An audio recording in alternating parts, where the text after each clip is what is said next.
What's happening, weirdos? This is a very, very exciting episode because we've had Joey Ryan on the show before, but this is Kenneth Pattengale and Joey Ryan together for most of the episode. You'll see at the beginning, it's me and Kenneth, and then Joey joins late, which is quite funny.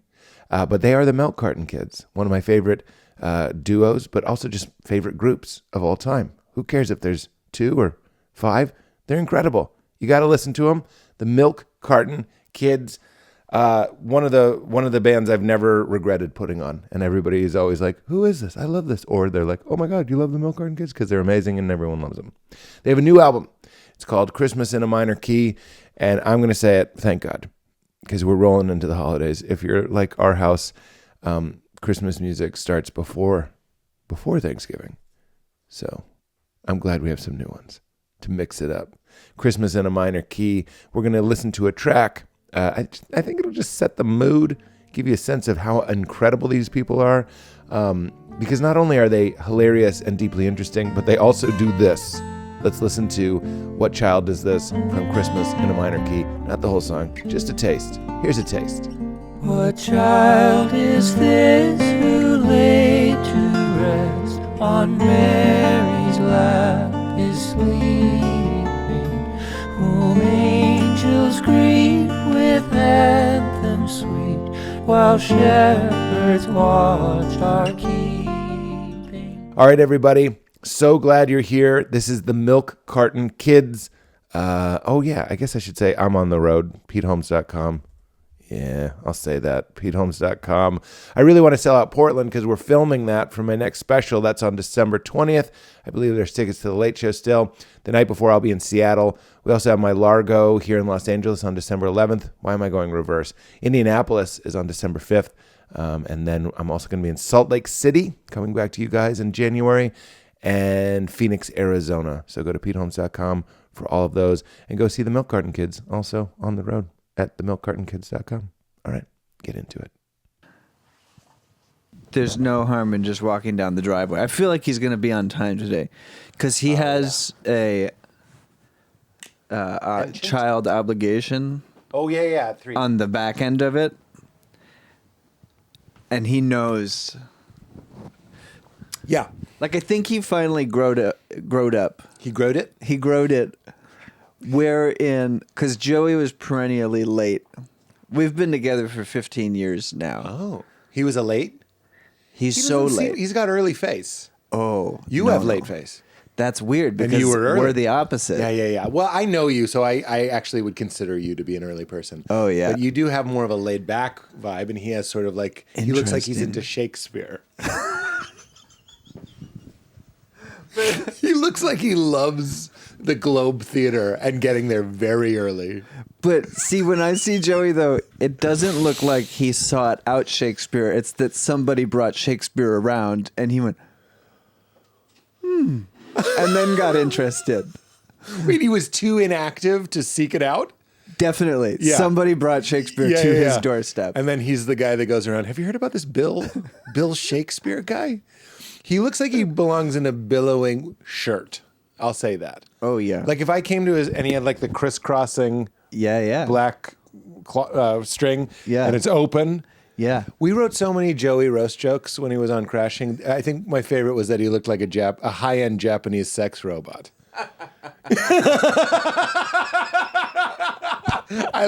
There's something naughty about doing these without him here. Oh, it's great. It's great. Well, enjoy it. I do it on stage from time to time. You can have that line if you want. I mean, not that you need the help. My favorite one that I ad-libbed, I think in Nashville one time, was that he looked like a pencil with hair. He does look like a pencil. There's a pencil quality. I didn't laugh my full laugh because I was also trying to think of new ones. Full disclosure. He looks like what God would start with and then make it into a person. Like there's something kind of neutral and like, well, we're starting with this, but we'll add stuff. Yeah, but they didn't. Yeah, it's kind of like a newt shape. Newt. Yeah. Which is great because he's kind of a Fig Newton of a person. Like if Joey were a cookie, original Fig Newton. True. Right? Yeah. Very good, but it's a fruit cookie. Also an acquired taste. I love a Fig Newton, but they're very polarizing. Yeah, people don't like them. I think if you liked Fig Newtons, you were a hungry kid. Now, hang on. Because it's the sandwich of cookies. Fair enough. If you end up in a discussion with a person who doesn't like a Fig Newton, Yeah.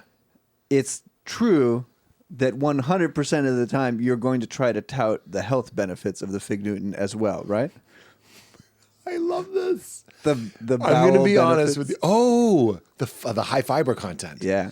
I've never noticed or remembered that. Well, I'm sorry that I spoiled it because I No. feel like if you did end up in this situation, Yeah. you would actually discover it naturally. You would be grasping Yeah, for yeah. so much that you would then You'd scream fiber. Yes. Or knowing me an hour after the debate, fiber! And then I'd be like, God damn it. You would realize. When we were kids, we were pooping huge, massive fiber-induced poops, and we didn't know what fiber was. You know what I mean? Yeah. Like, not to be weird, but I said out loud, best of my career this morning. And then I was like, I traced it back to what I had been eating. Sorry, everybody, I'm sorry. But when I was a kid, that would happen. You'd have like an epic apocalyptic, and you'd have no guess. Oh, yeah. No cause and effect. Is this our longest career? Is this our longest career? The career you just referenced. Oh, our poop career? Yeah. Is that man and woman's longest career? Yeah, prostitution is not the oldest job. I don't. It's been pooping. And we all know you're either paid or penalized based on how it's going. And it's not a zero-sum game. Some days start and you're like, I am the king. And some start where you're like, fuck, I'm in a meat suit and none of this has any design. And it's a mistake and I can't control myself. It's a shame bath. Is that everybody or is that just us? Might just be us. Well, we're men. You're a young face. You're a young facha. 42. 42. So we're similar. 45. Yeah. I think PEF, post 40. Your interest in BMs goes through the roof, or down through the floor. Really, Yeah. You're sending it through the floor. Absolutely. But that's up in our vernacular. Wow, amazing, but I'd never thought of it. That is the longest Oh yeah. thing that we've been tied to, the thing that has Oh my God. lorded over our lives. You're so right. It's the thing. It's not like the funny thing would be like, well, I've been masturbating. No, you haven't. There were, for some people, decades, at least a decade, where you weren't doing a that. significant portion of my life. Hundreds of poops happened. Oh, Hundreds. and right from the start. there And was when you're no- little, squirt Play-Doh Fun Factory. And it's someone else's problem. That's the best part.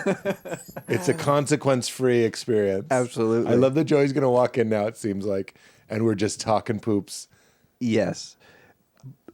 Go. Well, no, it went blank. Oh, I thought you had was- another Joey burn. Yeah, yeah. He does look like the man in front of the gate to the like ethereal land of all women. You know what I mean? He's the gatekeeper? He's like in a toga. Yeah. We're kind of like a heaven scenario, and it's like the Wonder Woman planet. It's all these beautiful women in toga. He doesn't go in, Right. but he's the man that greets you and tests your virtue to see if you get access. And my question is it that he's not allowed in or just it didn't occur to him? I really am proud of this because he's definitely not allowed in, and he definitely tries to downplay that that's the arrangement. yeah. Like he's like, I've been in. I've been in there. I've been in there. Yeah. Yeah. That's no big deal. Yeah, yeah. I just opted to help. Right. Yeah. Don't talk to Sheila. You guys thought Sheila. it would be funny to disable the doorbell and then start without me? The email said, Joey. This is a fun hug. I'm sorry. I regret not getting up. From you. I regret Oh, wow, not getting he's- up. But I did like a low. I had a couple short people riffs and I dropped it. I'm not going down for that. You know what I mean? I'm not going down for that. You can't risk it. It's not worth it. That's the math you have to do these days. You go, it's like if no. You forecast what the laugh would be, you assess the risk, and you make a choice. Yeah. Do you know what I find most interesting about my friend and Joey? colleague and partner? Yes. Yeah. Is I'm that- right here. Yeah. We did a lot of Joey riffs. But Well- they were all kind of about how you're attractive. So you Even should without feel saying good it, about this is the thing I found most interesting, without teasing him. Yeah. there's no scenario in which he goes and listens to the first 10 minutes of this show. Can I tell you something? Yeah. That it opened a world of possibilities when I realized my parents would never listen to this podcast. Then I was like, They oh don't my God, listen? I can be free. Let's not even talk about it. I don't want to look directly at that deer in Yeah. the woods because it's a special thing. You want to be free. You don't want to be thinking like, what would mother say? My That's mother- literally what Freud would mother- be like, that's keeping you yeah. back. Oh, it is. My mother listens. Oh, she'll listen to this? She does. That's kind of sweet. If she finds out about it, Yeah. she might not be in the information's ecosystem to find out about it. I don't want... I can only hope. I'll text her. It's like a vague, I'm having sex with your mom kind of joke. Like, I'll text her. I don't like it. I didn't like it. I did those for years. And That was like one of your moves? so much so that he had to have a word. You pulled him aside? We were in the van for 10 years, sitting next to each other. I didn't need to pull him aside anyway. We had plenty of time. He was right there. All the time in the world to kill? Hey, that's what that song's about, right? Telling Exactly. Kenneth to stop insinuating. How did you preach that? What? How did you preach that? I would do Hey, it- can you stop saying you're having sex with my Yeah, mom? I think I probably said something like, "Hey, I think that's over now." I think Well, because I think I I, think would do that's it in run its interviews course. and things. Intercourse. that's right. That's run its intercourse. You do it in interviews. Yeah, I would say it publicly. Oh, I see. That's true. It made On, its like, way Good out Morning of the- New York. it made its Well, way just out of the like van. me and Joey's mom, Debbie, we're very close. We have a Special relationship. I'm special so relationship. excited to reprise. That is, yes. This has been an embargo for so long. He's If like, it's I a can do it. request, It's you have to play it. Yeah, you reopened the door. This Yeah. is not meta now. It's not an excuse. You can't. It's still embargoed. But I am kind of like my dog because you just cracked the door and I've got my head in it. Yes. Wiggling. I'm, you know, it's my fault. I did it, Joey. Yeah. But we did have a lot of riffs. My favorite was that you're the man in front of the holy city of beautiful women who lets other people in or out. And he doesn't, you know, you're like the gatekeeper. Uh-huh. But you're not allowed in the city of beautiful women, and you really downplay that. I thought that was in your voice. That's like your comedy. You could make that very funny, that people are like, do you ever go in there? And you're like, oh, yeah. Totally. It's just not, you know, I do my shift out here. How long is your shift? Eternity. It's been all of time. Thank you for going with that. It has been. Because that's a very long setup to not a lot of fruit at the end of the Newton, if you know what I No, mean. but you gotta. I respect that. You have to go all the way down the road to sometimes. Well, can I say that that's part of our relationship? It is. Is that you, Joey, specifically, both you, but mostly Joey, will champion a bit of mine and be like, you have to, and you know what the opening line of my new hour is that I'm about to film? I don't have sex with my wife after shows. This is the performance. Yeah. Oh, that's the best. And you told me that that was Yeah. your favorite line, and I it love doesn't that. really work. But I was like, it doesn't matter. It's so good. I mean, because you Wait, you it fluffed doesn't it up. work? It works okay, but when you said I liked it, it emboldened the bit. That now I means- do it with confidence. That means so much to me because it really works for me. yeah, And sometimes that's all that matters. It's Right? good for a I'm so- silent laugh. yeah, a folky laugh, You like don't an wanna- appreciative. Well done. I don't know. Well, you guys have done. What is the new? It doesn't matter. I am curious, talking about you telling him we're done with the sex with my mom jokes. Because you're a duo, and this is a very interviewee question, so we can keep talking about Fig Newtons and BMs. But I genuinely am curious. I miss the good stuff. We're going to get to it. I want to know your thoughts on both of those things. But how do you go about crafting a bit? Let's say, Joey, you had an idea that you thought it would be funny to go on and on and on about someone you lost. And then at the end, maybe Kenneth says something. Do you like prep him with that? Because No the risk way. that he's going to jump in too early No or way. tip it, or what? How do you craft the comedy part of your act? I'll take my answer off air because I have to take my jacket off. The main. I'm back. We have a lot of rules for each other. Some are spoken, some are unspoken. Rules? Yeah. For for the banter. What are these rules? Some of the early rules are kind of a little like trite now, but they're still valid. But one that I've developed, which has remained unspoken until now, is you can't run the bit by Kenneth in advance. Wow. Because it ruins the freshness. It ruins the fun. Yeah, Kenneth is, well, there are a lot of reasons. It's not that it ruins any experience for us. It ruins our ability to actually perform. This is weird. Kenneth is way better if he doesn't know the bit. On the ride down, there's a weird synchronicity, but it's just for me, so I don't expect it to be a big deal for you.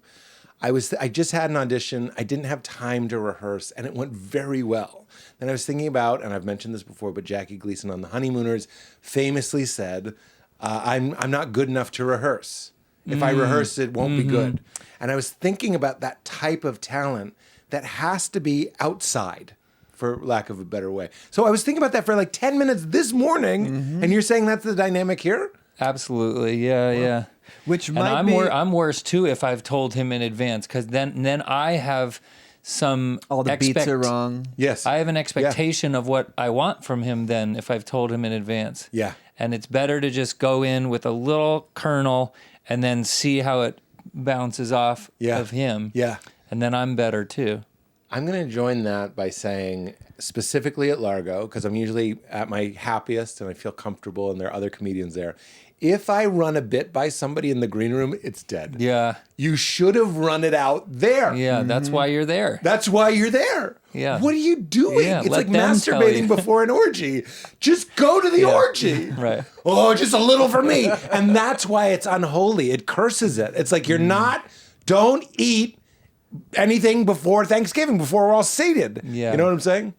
Yeah, Topical. you need them to really tell you, to be the first ones to tell you if it was good or not. That's right. Because if you tell me it was good, then I go out. Now I'm doing it like a guy who thinks it's good. See, I think that we're thinking about this like men, though, and that actually the thing that we're digging at, the universal truth, is that maybe there's an inherent folly to either preparation or thinking that we can control the moment. And you are a person in a profession that has mastered controlling the moment, which I think is maybe a result of repetition and like finding a rhythm and then channeling it. And then there's other super freaks that can manipulate that. But the way that we connect to an audience, and I think the large part of the way your lot connects to an audience, is it's in that moment, it's in the air between people, and there's only so much that you can actually control about it and so much you can actually influence about it. Yeah.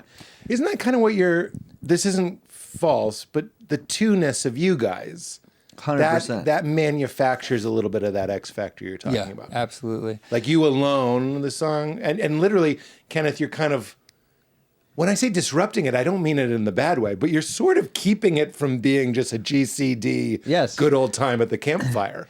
And he's keeping I'm not me. saying that's what you would do. I'm saying either of you without the other. He's keeping me from being just a wandering toddler noodling on the guitar with no rhyme or reason. That also occurred to me. It's always just right, the Pattengale of it. And yet that must be a subtle thing. Are there moments, are you close enough that you can say, keep it simple, splashy, which is from Anchorman?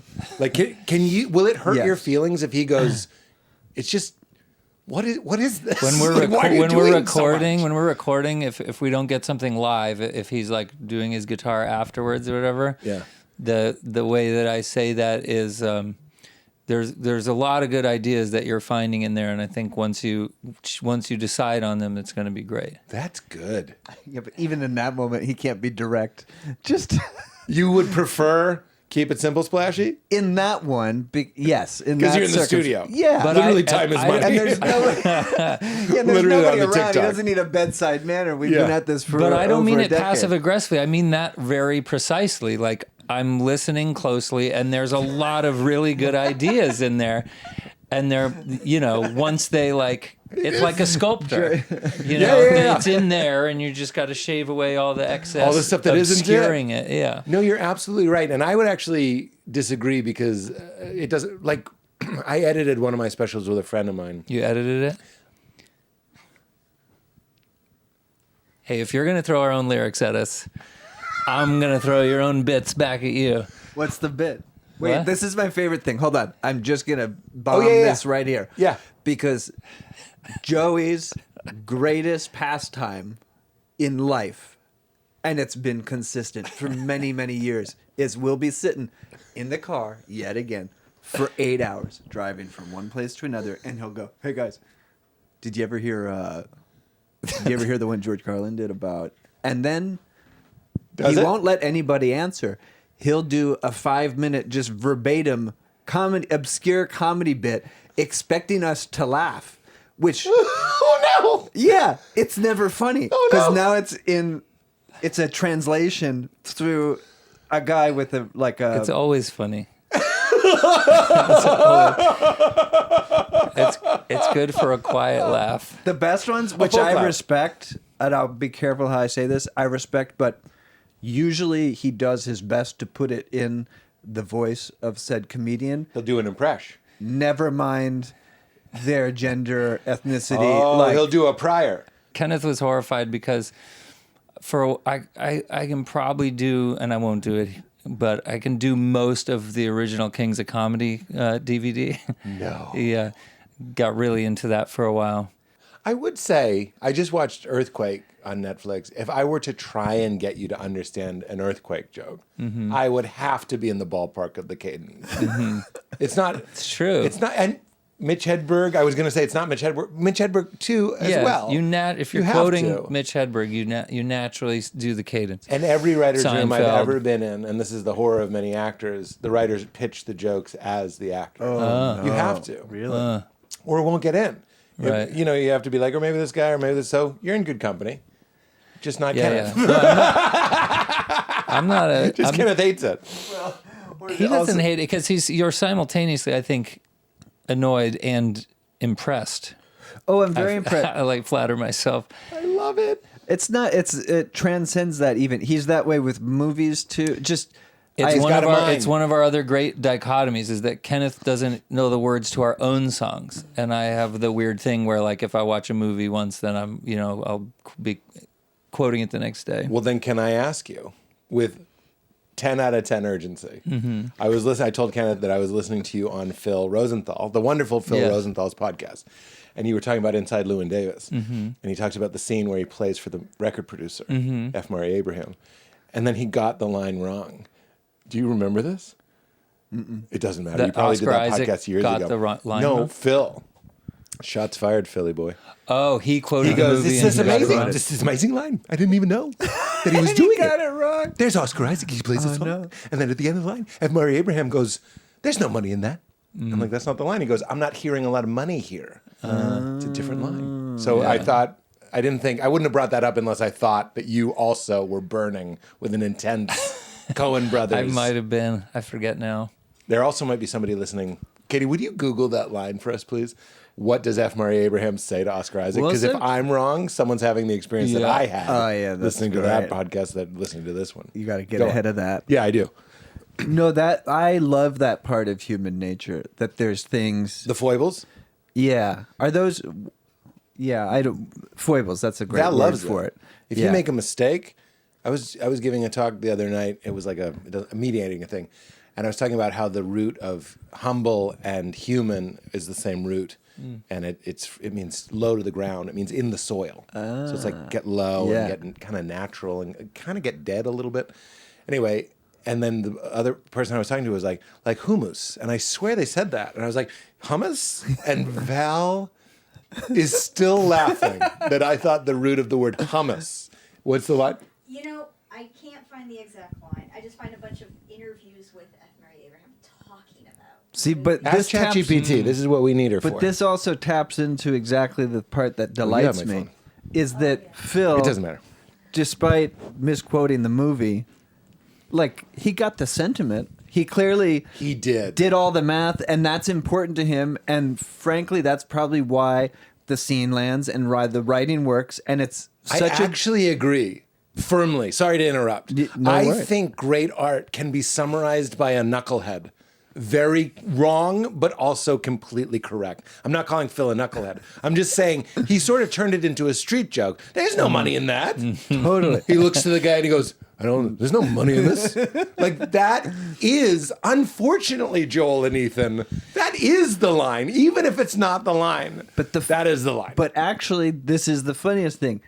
If that were the line in the movie, there's a chance that it wouldn't land the way that the very well written one connects all the dots and implants in your heart. And also includes the snobs like me, that if it was... there's no money in that, I'd go like, well, that's bullshit. Right. But you tricked me into laughing at there's no money in that. Because I'm the kind of guy that needs it to be called a latte. Yeah. I don't want drip coffee. Like, I'm just another kind of idiot. And I'm surprised he doesn't know the line, because do John Goodman and Oh Brother Where Art Thou? I don't see a lot of money here.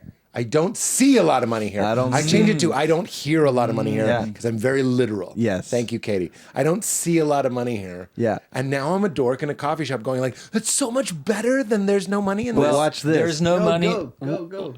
I don't. Jump. Just start. You know. Okay, but hold on, because Oh, come on. You're out of your element, Donnie. What's happening right now? is that what the one you wanted? No, that's Lebowski. You can do that one. Did he get it right or wrong? Oh, the Cyclops. Yeah. In Oh Brother Where Art Thou? Oh, Just wow. go for it. Just no. start in. No. Come on. No, because. But I want to say something about Joel and Ethan. Yeah. Because that line, I don't see a lot of money here, to me is so much meaner than I don't hear a lot of money here. Yeah. Because he's taking him as his entire I agree. being. C includes here, but here doesn't include Correct. C. Yeah. Here is like, you're great, but the song, it could be the song. He's saying, the whole thing. The whole thing is nothing. And C even includes feel. Yeah. C includes all of it. Yeah, he's envisioning the whole future for Oscar Isaac. Yeah. For Llewyn Davis. And he doesn't. There's nothing. I completely agree. I love this. It's stupid to say I love this kind of dissection, but I really do. Were you as surprised as I was? I know it's an old movie that Oscar Isaac was good. I mean, do you think he was good? Or do you have different ears than I do? You have music ears. We were involved in the that concert that they put on to promote the movie before it came out. Another Day, Another Time. This was the biggest thing that happened to us in our career. Actually, was when we got invited to be on this crazy variety show that the Coen Brothers and T-Bone Burnett put on at Town Hall in New York with everybody. Patty Smith, Joan Baez, Jack White, Gillian Welch, Elvis Costello, all these Mumford, Avets. Did he bring his sons and Connor did they bring Overs. their brothers? Oh yeah. The brothers and the sons were all there. It was everybody. And us and Punch Brothers and like Rhiannon Giddens and Secret Sisters were like the unknown, like young folk bands that were on the bottom of the bill.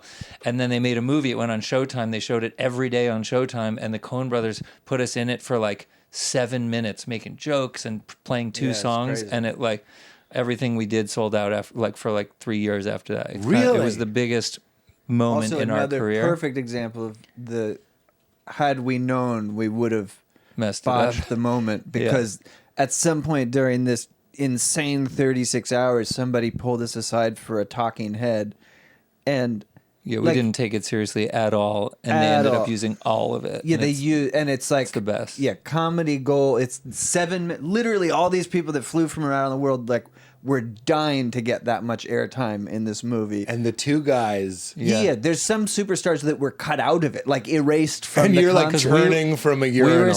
We were wow, that's the thing about a low B string. Yeah, we were sitting in the stairwell and we made fun of Simon and Garfunkel. Is what we did. And they sent us the cut of it to see if we would approve it, and they just put the whole thing in. Well, but what people one of the most we can get back to why this is an answer to your question. Pleasant for me, geek asides of our job that became is our relationship with Joel and Ethan, who now are friends, like many years relationship with those two guys, which is so funny because arguably top 5 filmmakers of all. I'm not trying to fluff their nuts because they're not doing this show. They're in my top 3. Absolutely. For sure. And That's just a fancy way of saying they're my third favorite directors. That's one of my We dad's. both know. That's We one of my both know. dad's favorite bits. Isn't it? Yeah. Whatever someone's ranked, Yeah. he'll say they're in the top. He'll be like, that guy's top 13 in the world. So funny. I used to have a good. bit about that because people used to say to me all the time, you were in my top 3. And I would go, just say I'm your third favorite comedian. Top 3 is really funny. I don't know if they're the third. They might be number 2, but Paul Thomas Anderson, who cares? Keep going. whatever. They would love that answer. They would be like, at least I'm not getting knocked off by who's a bad director. Real quick. Michael Bay. Michael Bay. Oh no, I'm up for Transformers. Oh no, this riff isn't worth it financially. Just kidding. Are you really up for No, Transformers? and then I transform into a You might be briefcase up for full of cash. Transformers. We don't Who knows? Love you, Bay. Yeah, we're I just called joking. you Bay when you pulled up. Did you? Yeah, I said, hey, Bay. And I was like, that's weird. But then I was like, people call each other B-A-E. Keep going. Yeah. I'm the host that interrupts the show. I ruin the flow. Keep going. It's okay. I've had a flow ruiner Yes. attached to me for 15 years. Joey and I It's all are good. relate as both flow ruiners. I'm also a flow ruiner. I ruin his flow. Yeah. A large part of the Coen brothers' writing is passive-aggressively digging the audience for their literateness. It's a common theme through everything. Tell me what you mean, because I couldn't be more interested. And we were talking about making fun of Simon and Garfunkel just to keep you on it, because I am a host as well. Hard wink. Oftentimes, I won't be able to call out a specific character, but oftentimes even the Jeffrey Lebowski characters will make like a passive-aggressive dig at somebody not being well-read enough, or that the truth of existence and of life itself is handed down. The wisdom's handed down through the great literates. It's I think their making body fun of of work. that? No, I think their body of work is devoted to that idea. And the way that I've internalized it as an outsider is that I think they're not only incredible writers, but they're writers first, and that's where I agree. the great filmmaking comes from. With that said, Yeah. This whole time I've been wanting to say, the parlance of our time, man. I just wanted to do it. absolutely. The whole time. That's really good. That's yeah, a good man, Lebowski. I love the Milk Carton Kids. They're doing my 90th birthday in 10 years. I didn't know that you didn't have know to put your tongue in the side of your that's mouth. what and he's that doing. He always makes has it- a hunk of sandwich in there, man. Wow. Oh my God, I'm in awe. I'm so jealous. That is So great. jealous. He doesn't do that voice when he does those lines. Oh, he does it. but you could. Now you know the trick. Yeah. Yeah. I learned it from Josh Rubin. He does the best one ever. Yeah. I'm not good at impressions. but he does try Bernie Mac. What people don't realize is the next thing that the Coen brothers are incredible at, almost as important as the writing, is the editing. They edit their films. It's also why it's so good. And so when Joey and I do this talking head in the basement of Town Hall and we're doing our usual thing and it takes 15 minutes, when we watch it on Showtime 2 months later and Joey is direct into a camera and says, people tell us we sound like Simon and Garfunkel. And then, what did you say? So we never heard of them, We've never heard of Simon and Garfunkel. Then they cut to the start of our song. which sounds exactly like Simon and Garfunkel. And then 6 seconds, and it cuts right back to us. And Joey goes, we've heard of Simon and Garfunkel. And you're like, oh, Yes. they watched this thing with all They these musicians. edited it. Yeah. They edited it.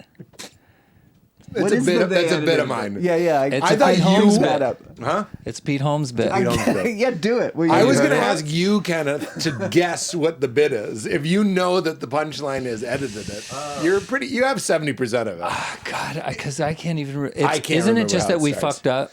It's- Sometimes we fuck up when we make words. Yeah. I don't know how you guys feel Like, about there's writing, no but way a to- good way into a joke is so essential. Mm-hmm. It's like I'm not trying to pander here, but it's like the pre-chorus that sets the table for the chorus. And I can't think of what the line is because I know it's funny to say edited it, Yeah. but I don't remember how I got into it. Yeah. And that's kind of the whole thing. But I do remember it goes like, that's too much. We fucked up.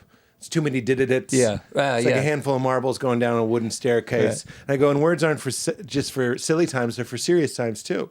And I go, so you're breaking up with someone and you're like, I did, Julie, I edited it.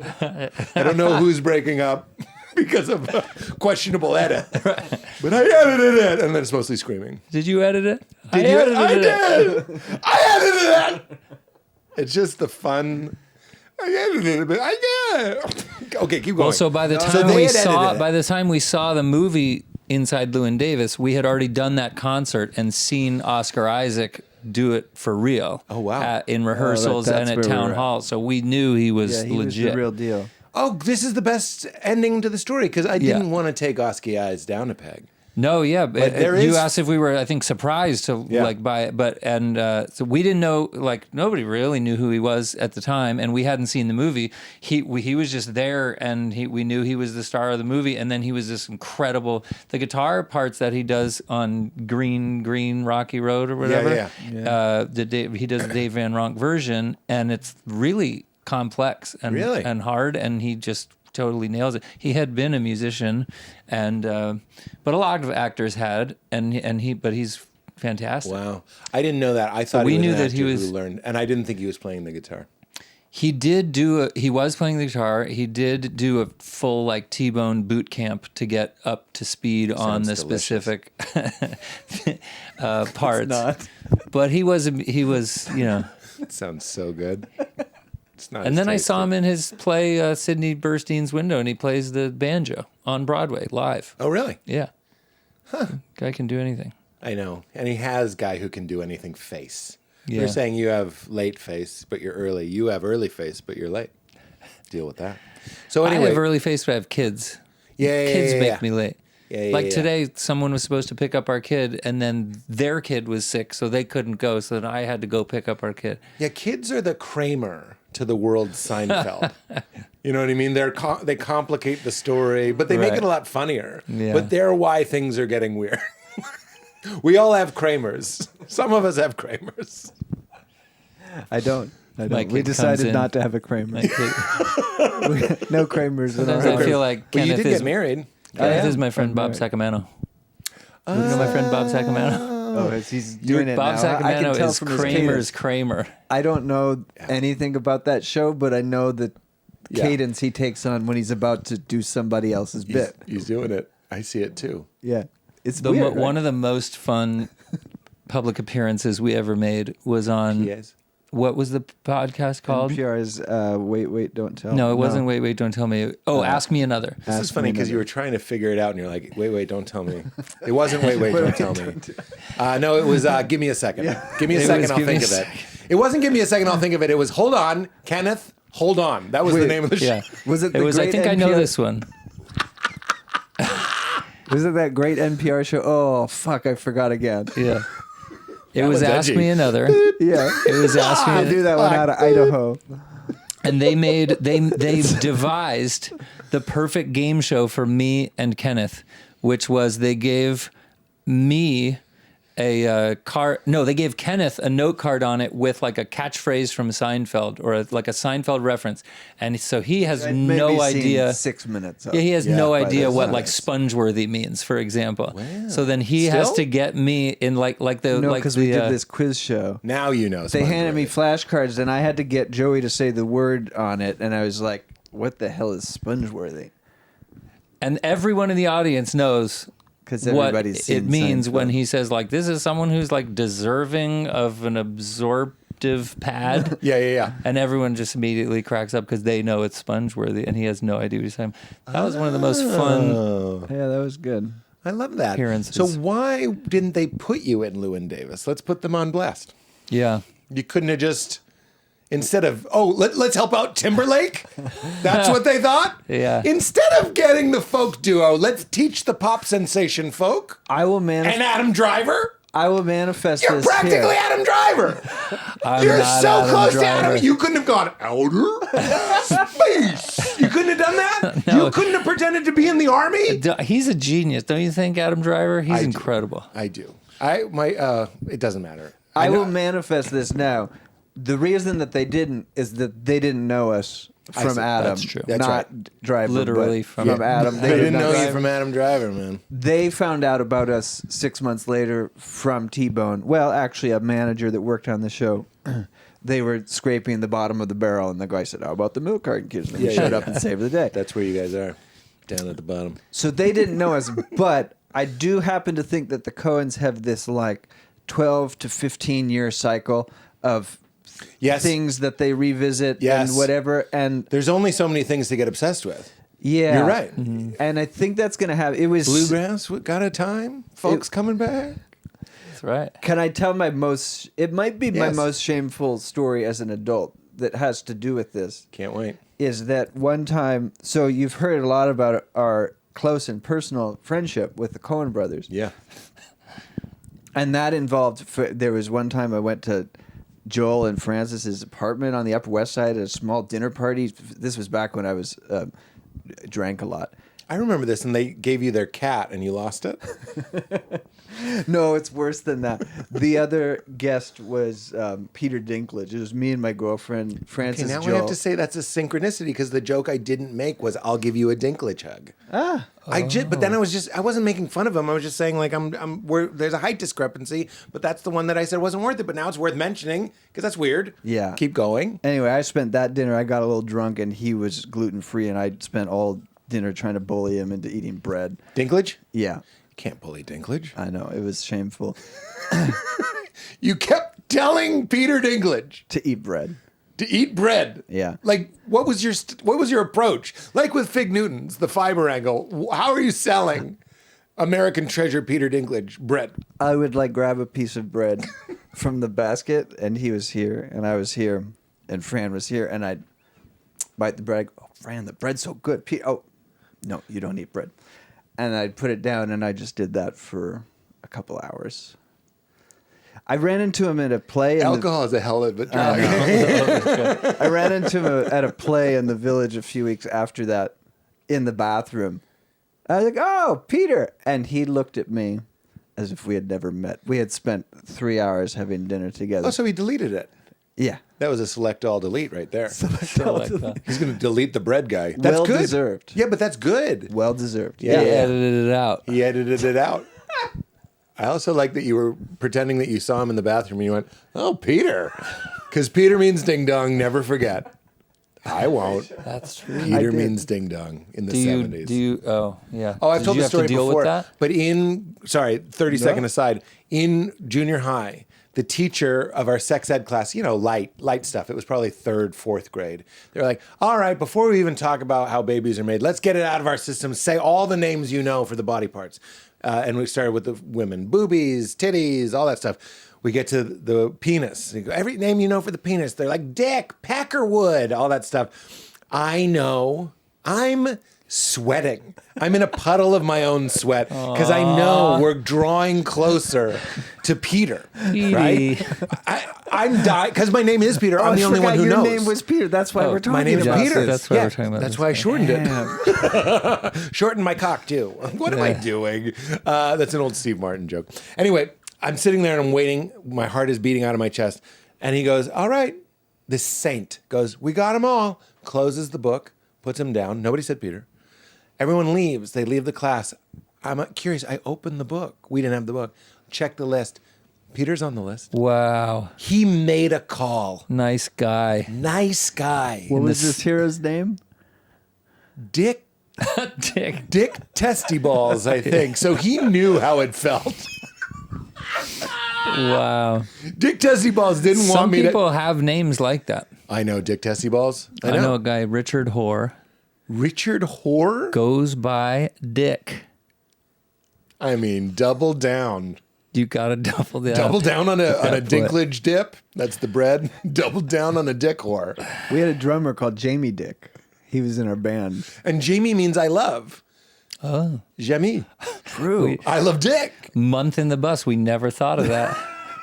Month in the bus. You guys got to get. I've been telling you, I need to come in for like one leg. Just be like, what's the kind of stuff you're working with? Yeah. Pitch some stuff. get out of the next city. Well, Jamie was too busy telling us all jokes for us to do any of the joke telling. Jamie's it funny? He's Well, a great Jamie bit. got married after he was on the road with us, and his wife's name, Allie, wonderful Allie. Their wedding slogan on the invitations, the card, the whole thing was Allie takes the dick. Wow. Allie takes the dick. Getting dick in an alley? Something? I'm just workshopping. Yeah. It's already happened. But I feel like there's something You about guys like, fucked up, meet Jamie me and in that Allie. alley for some dick.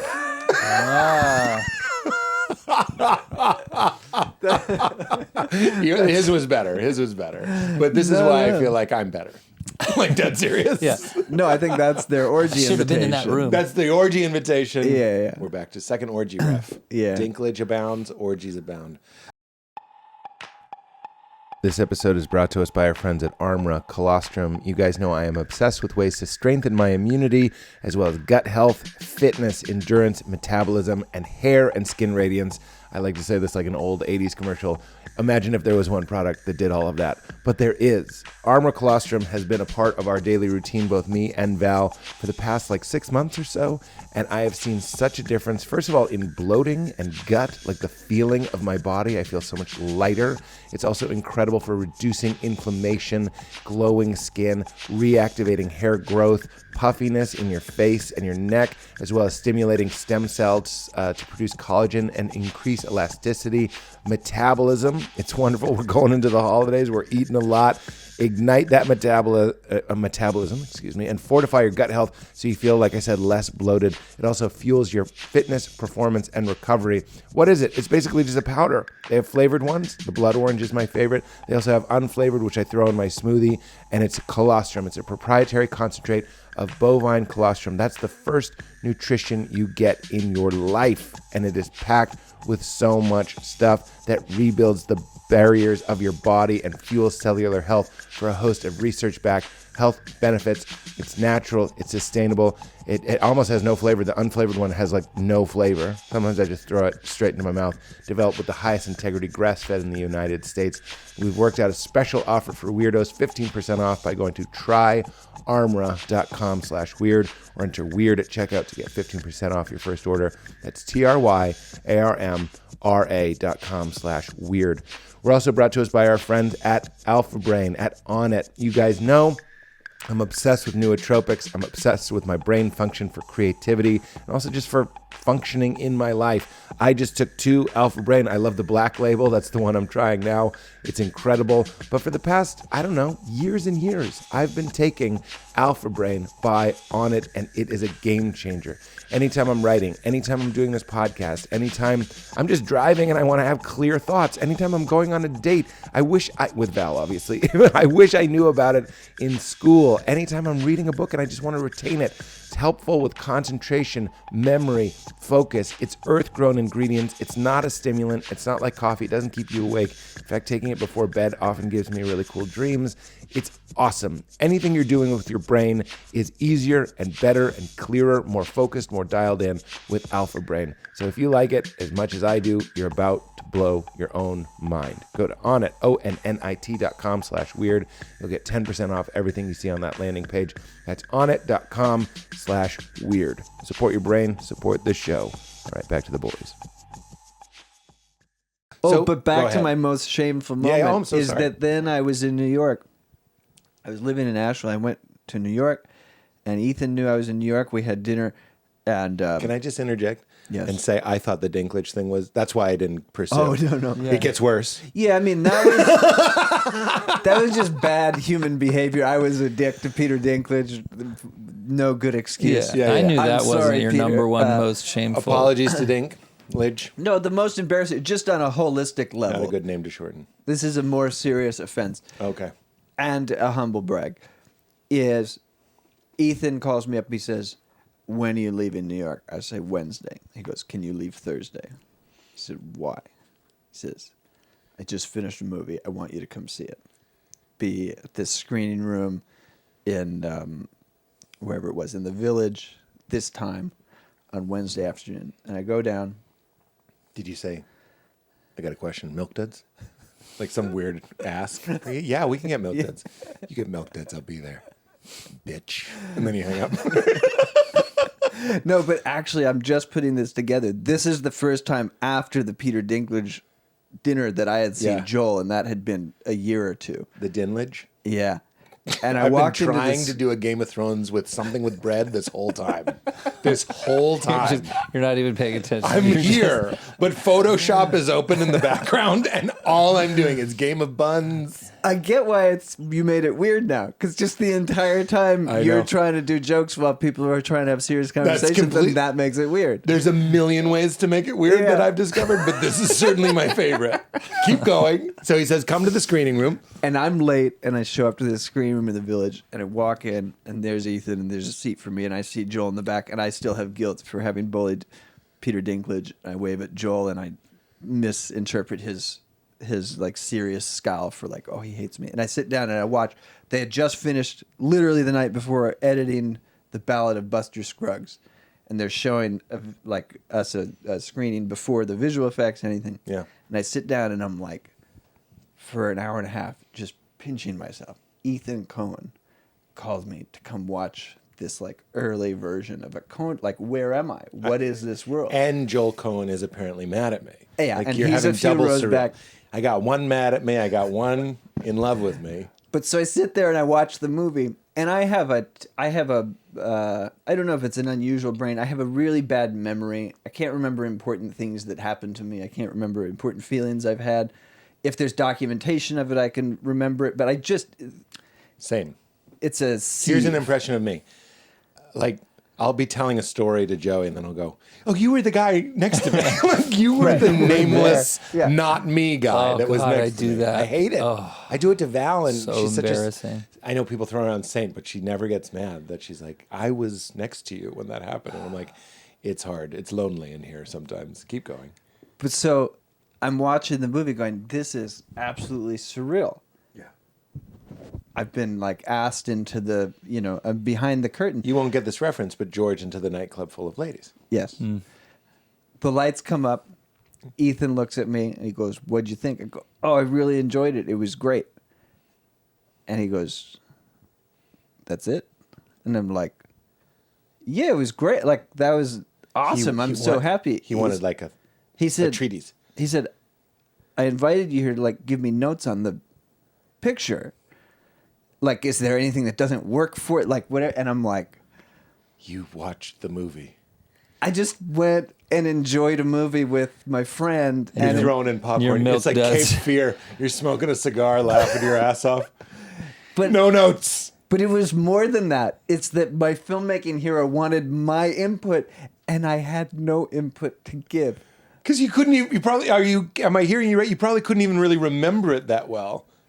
I tried to come up with some criticism of the Tom Waits like short story. Yeah. Because there was one line that didn't work for me. Yeah. That I remembered. I was like, "Oh, he shouldn't have said that." And so then I'm telling this to Ethan. I was like, "There's a Tom Waits line that," he's like, "Well, what was it? I got to know what was the line that did what." I go, "I don't, what does he say when he's at the top of the tree?" That's why you needed really me. hurting my feelings. I would remember the line. I hate this story. I know. Can I tell you It's something? why I said it's one of my most embarrassing. Does he know what happened? Well, because now years later, you could say, "I didn't know. I thought you were like, come watch it." This is the other weird thing. I don't know if you have people that are close to you this way. Like, he's not a human being like the rest of it. Like, yes, to go back to our beginning of this podcast, I think like all of us, his longest story is also with his BMs. Like I mean, I don't mean to I don't mean to grant him like sainthood in that way. Yeah. But like, if I tried to reminisce about that with Ethan Coen, I think his brain's not interested, and we'd be on a different part of the conversation second later. And I could probably be like, "No, I want to talk about this," but there's no It's not necessary for him. Somebody said this, and it changed my brain. They were like, when people say if I could have lunch with anybody, sometimes they pick like Steve Jobs. And he's like, don't you realize that all Steve Jobs would be doing is workshopping his ideas on you? Right. Like, he doesn't, and that's not to say he's a sociopath or doesn't care, but he'd just be like, "So you're saying you would like a watch?" Like with a touchscreen. How big How big? Is this too big? I'm the one who said that to you. You are not. I would have believed it. This is sort of the defense of the seemingly self-centered, and I do mean seemingly self-centered. I'm so really, self-conscious about this. I know. Whenever I do it, I'm like, oh, I'm awful. But I try, and I have explained it to Val, where I'm like, you can't believe how impersonal it is, how not indicative of how I feel about you it is. Right. Because I'll forget. I'm obsessed with my daughter, and our friends from New Mexico were visiting us, and I was trying to remember if Leela had ever been to New Mexico. The answer is yes, but I need jogging. And then I see the images. But I'm like, what I'm doing in that panic is I'm picturing a place in New Mexico, and then like an animation cell, I'm putting Leela there and going, is that better or worse? Did that happen? Better or worse? Was that real or is this real? Was she there? And I'm just like, then I'm flooded with panic. And then you ever realize you're not even trying to solve the problem. You're just thinking about your own panic, and then you're off to the races. Tell me what this says. Definitely. Tell me what this says about me, because I have the same story as Kenneth in reverse, and I may have never told you this, Pete. Oh my goodness! But some years ago, when I got a message from our manager, and they said they want you to come to a table read of Pete Holmes' show Crashing. Right. They did not say why, and I could not figure out why. Are you real right now? I swear to God. Nowhere in the email it said to read the part of. Wasn't your character's name Joey? Yeah, eventually I got the script, and that's when I found out why. You just thought you were going to kibitz like a I thought I was going to give notes like you were supposed to do at the Coen brothers. And you were ready. I watched the whole show, all the I was ready to go. With notes. And then I got the script, and it was like Ted, a Joey Ryan-like character, and I was like, Ted. oh, okay, I'm reading. I'm reading Ted. Yeah, we wrote that for you. I wrote that for you, obviously. Yeah, but so I don't know why somebody didn't tell me that, but like when up until almost the moment that I showed up, I had no idea goes back. This conversation really is in my. Why do they want me to be there? I swear to you guys, yesterday, I'm gonna be prepared, though. I had an email that said, do you want to meet with the producers on this show? And it said in the email, I'm not making this up, this is not an audition. You don't need to know the lines. It's just a meeting. It said it. I go into the meeting. They're like, are you ready? And I was like, Luckily, I was like, there's a 15% chance we're going to do the scene. So I did look at them, and I had them printed out. But I was ready to just shoot the breeze. They just jumped right into it. And then but this is stupid, but the story's almost over. I was like, glad we did it, because what are we going to do? Just talk? Right.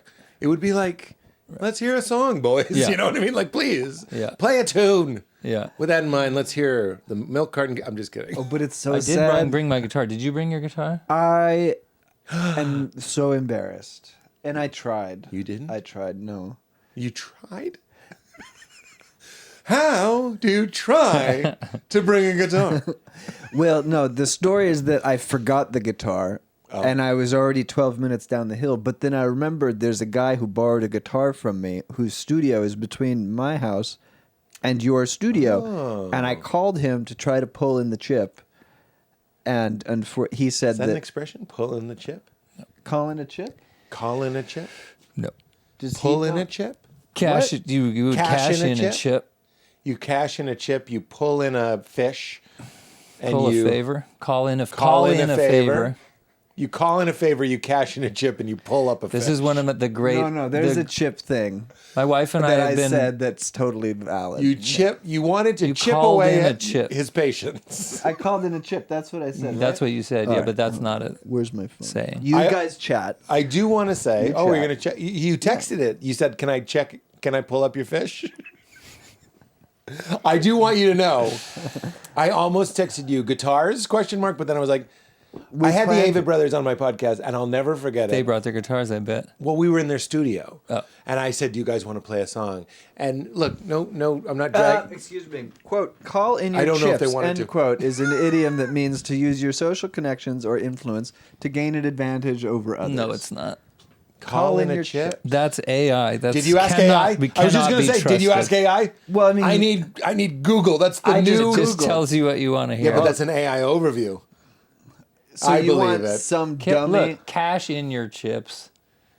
Call in your. I chips. will Call say- in your chips. Here's the Collins Dictionary. Ever heard of Gemini it? just told Valerie that Oreos were gluten-free, and her stomach ache said, fuck you, AI. So we got to be careful with that. It's real. Wait, that couldn't be the sugar, the copious amounts of sugar and chemicals? I wish It I was could the go back in gluten? time and smoke a cigarette and be like, yeah, you don't think it's the sugar? That Val. How's your marriage going? How long have you been married? It's new, right? Man, 5 years. That's newish. It's newish. safe. It's newish. How long have you been married? We've been together for 12 years, but we've been Wow. married for 7. So it's not new now that I think about it. How long have you been together, though? Oh, Long time. 7 years, 8 years, 7 years. Oh, okay. All right. You Is went that right for new? it. No, you went right for the marriage. Well, we got married. This is all very cute. What? This story? We got In, married because my wife's grandpa died. Oh. There's a lot of riffs I have right now, but I'm not going to do them. He died in Canada. No, that doesn't do anything. That doesn't give me more information to riff inappropriately. It was during COVID, so we got married so I could cross the border. Oh, you had to be married to go to the funeral. Yeah. Whoa. Yeah, so I proposed. Well, How bad not do you want to because- go to a funeral? This guy's going to give half of his possessions to a woman. And he'll be like, at least I got to go to that funeral. This guy How good is the loves. finger food? Open casket, and he is handsome as hell. You're not going to believe how good looking this grandpa was.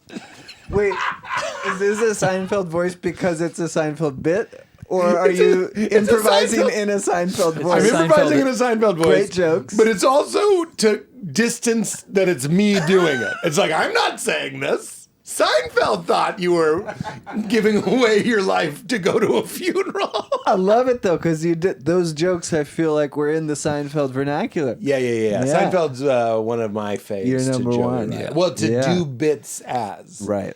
And I think I've said this before, but when Comedians in Cars was on, I would rehearse what I would say. And be like, rear view mirror. All mirrors are rear view. If you look in a mirror and you see in the front, brother, that's a window. That's a front view window. I was so ready to go. And Never asked. he would Wow. laugh at that too, eh? If I did it in his voice. Well, this is also kind of a synchronicity because Seinfeld put out a book called Is This Anything? Oh yeah, have it. And years before, I found out that he was a fan of New Material Seinfeld, this thing we did on the old Pete Holmes show. And that was... Wait, is some of that my also favorite like things to a write. Twitter account or something? It might have been. Modern Seinfeld? No, that's not us. That's different. That's not us. We would write Seinfeld bits and then a puppet would try them. And the one that I remember is Nate Fernald. I'm pretty sure it was Nate Fernald. It might have been Joe DeRosa. It might have been Jamie Lee. They all worked together. But they were like, why does macaroni have the clear front? It's the only box that lets you see inside of it. Cereal's the headliner. He's in the dark. Why's pasta get a room with a view?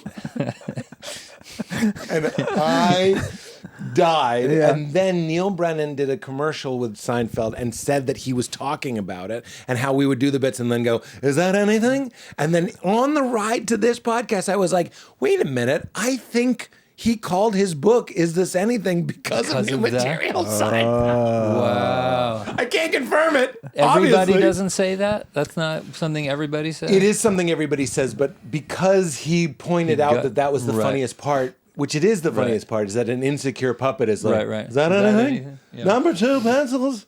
We already have a thing that's number 2. Yeah. And brother, you can't erase it. P looks like a number 1. The best one is the mirrors. The best one is Rear the view mirrors. mirror. Rear view mirror is amazing. That is the most Seinfeld. How is that not one of How his is bits? it not one of his bits? Rear view mirror. All mirrors are rear view. Oh, or do it as Mitch Hedberg. Rear view mirror. All mirrors are rear view. It's hard to switch. If you look through a mirror and you see forward, that's a window. All right. It's not as easy to do. It's not as easy to do. All right. Somehow I made this about me. What about Shit. Norm Macdonald? Do it as Norm Macdonald. Yeah, rear view mirror. I'm just doing Mark Norman. Mark Norm McDonald. Okay, so where are we? You didn't bring your guitars. Oh yeah, I couldn't call in the chip as in is time. As is the parlance of our time.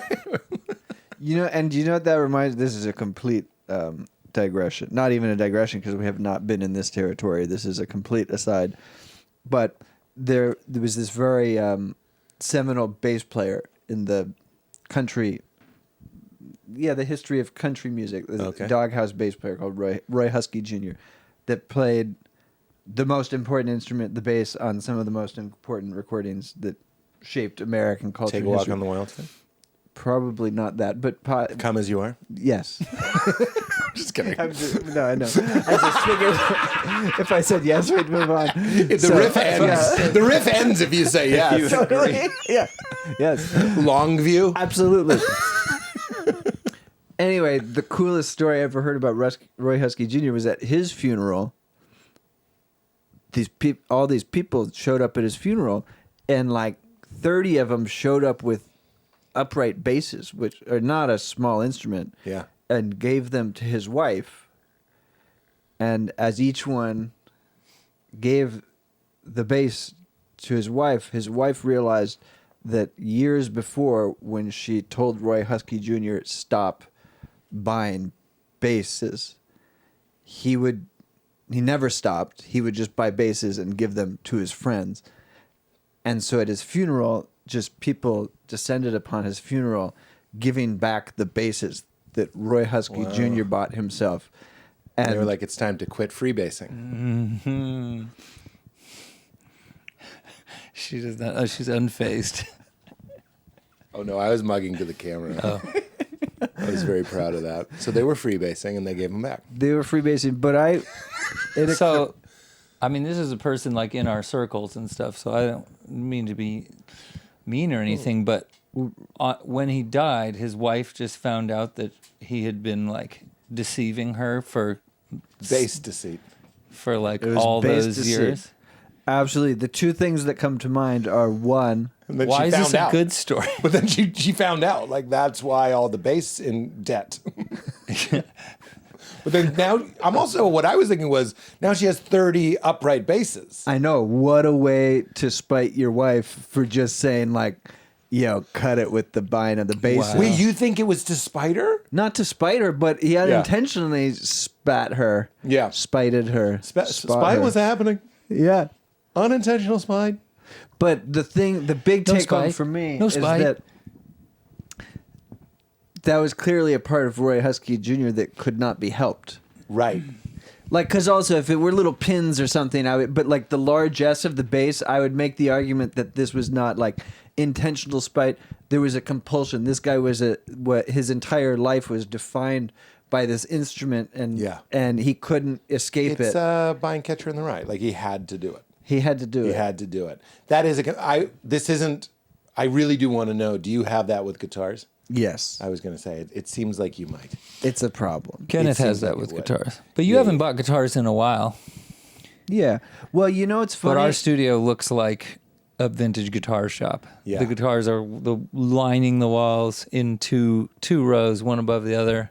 I'm going to take a stab. Is it because when you were a kid, you were like, imagine having all these guitars? Are you fulfilling a childhood No, fantasy? I don't know. The only thing that I know is, So it and could this be. could change tomorrow, but could be right. Like, I get the sneaking suspicion that I'm happy in life now. Yeah. Like I'm content. You finally got enough That's guitars. a good lyric. Well, no, not the guitars, just everything. I'm 42. Yeah. I'm never mind in generally good health. I was in poor health and that's probably what contextualized it. Yeah. But I'm not wanting for anything anymore, which Right. is I think what everybody's after, Yes. right? Yes. To put an end to seeking and resisting. Yes. You're bringing us right into the Talking second to a half of this Buddhist here, podcast. Kenneth, if you didn't know. Yes. But so And that's what happiness is. Yes. Yeah, except I'm going to Europe on Saturday and I don't want to go. Like, this is some people's Yeah. dreams to like go to a different city in Europe for 30 days and experience Yeah. culture and history and whatever. I'm like, fuck, not again. Yeah. Well, you're going to work. Well, I'm working for my wife. And so it's not really work. Like, if it were just a job, You're I would going have on turned tour, it though. down. You're not going on vacation. You playing with your wife? Yeah. Actually, no. Not in that way, you mean? It's been a bit. Are you saying it's been No, I'm happy. dry times? It's all fine. Oh, it's fine. Everything's good. Being sexless.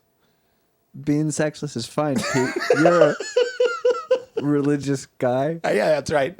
We talk about when You're we started spiritual masturbating. guy. That's right. After pooping. But you mean we you are started masturbating after pooping. we did poop then jerking. Yes. Which is how you want to do it. Yeah. It's the only way to do it. Shit, shave, shower, stroke. Shit, stroke, shave, shower. Boy, I really missed a long few minutes of the beginning of this podcast. It was long and fruitful. I was only 2 minutes late. You weren't even late. We just thought it couldn't be funnier to start without you. I don't know why. Anyway. Wait, In-N-Out Burger, does it give you the shits or does it constipate you? I don't eat it, so I wouldn't know. But I know Had you you double ever? lettuce. Yeah, I have. And you don't remember. It was I don't remember. It didn't give me shits. Yeah, I took that moment to be like, I don't eat that. But I could have just been like, Nice. I have eaten it. But I went right to the victory line. Yeah. And I was like, oh, I don't eat that. Yeah. I actually have in my mind, it's not a famous story, but I did mushrooms. And earlier in the day, I had eaten In-N-Out Burger because I was with a girl that I was trying to impress. And I didn't eat meat at the time, but she was eating In-N-Out. So I was like, I'll have In-N-Out. Then I had the worst mushroom trip of my life, obviously. And the punchline then when I told the story was the drug that I did that day was In-N-Out Burger. It wasn't psilocybin. I ate thousands of ground up factory farmed horrible hormone cows and cheese and then I had a horrible trip. No fucking shit, dude. You just ate like an orc prison. It was horrible. You guys do drugs? He does. You do? Are you soapy noodles? No. Still on the booze? Yeah. Sobe noodles. I'll have a drink like once every 2 months and then it'll give me a headache. Really? Yeah. So you didn't have the allergy, you were just doing it too much.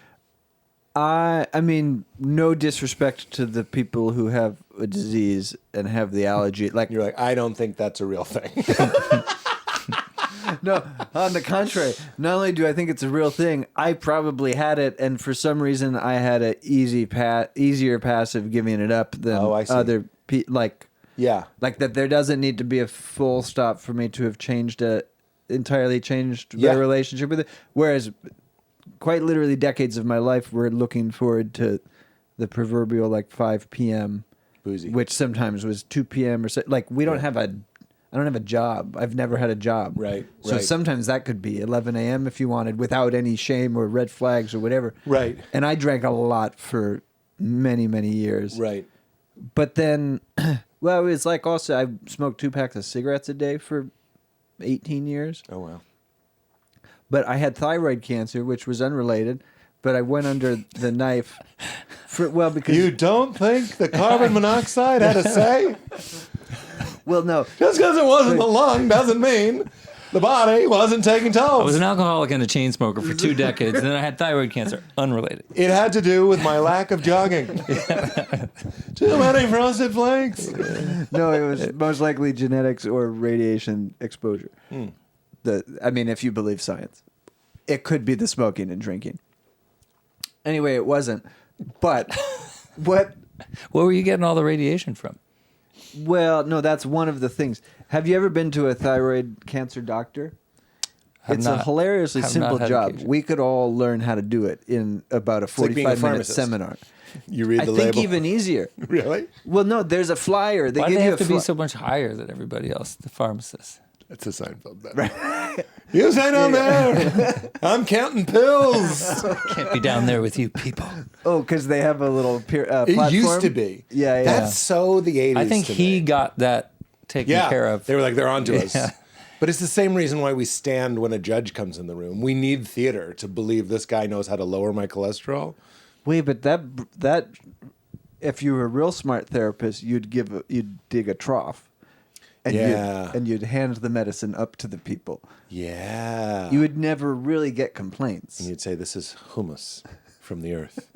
Yes, There you go. exactly. So keep going. oh, so Thyroid cancer because of your radiation. oh yeah, we'll skip the part about thyroid doctoring being easy. No, I want to know why it's easy. Oh, because when you get thyroid cancer, they basically give you a pamphlet. Because this has been happening for so long, there's There's it's like a choose your own adventure book, except you're not choosing the adventure. It's just a book then. No, It's just a regular novel. that's not what I mean to say. I mean to say there's a point of departure, and then there's a few different paths it could go depending on if the cancer is malignant or if it's not malignant. It is like a choose your own adventure.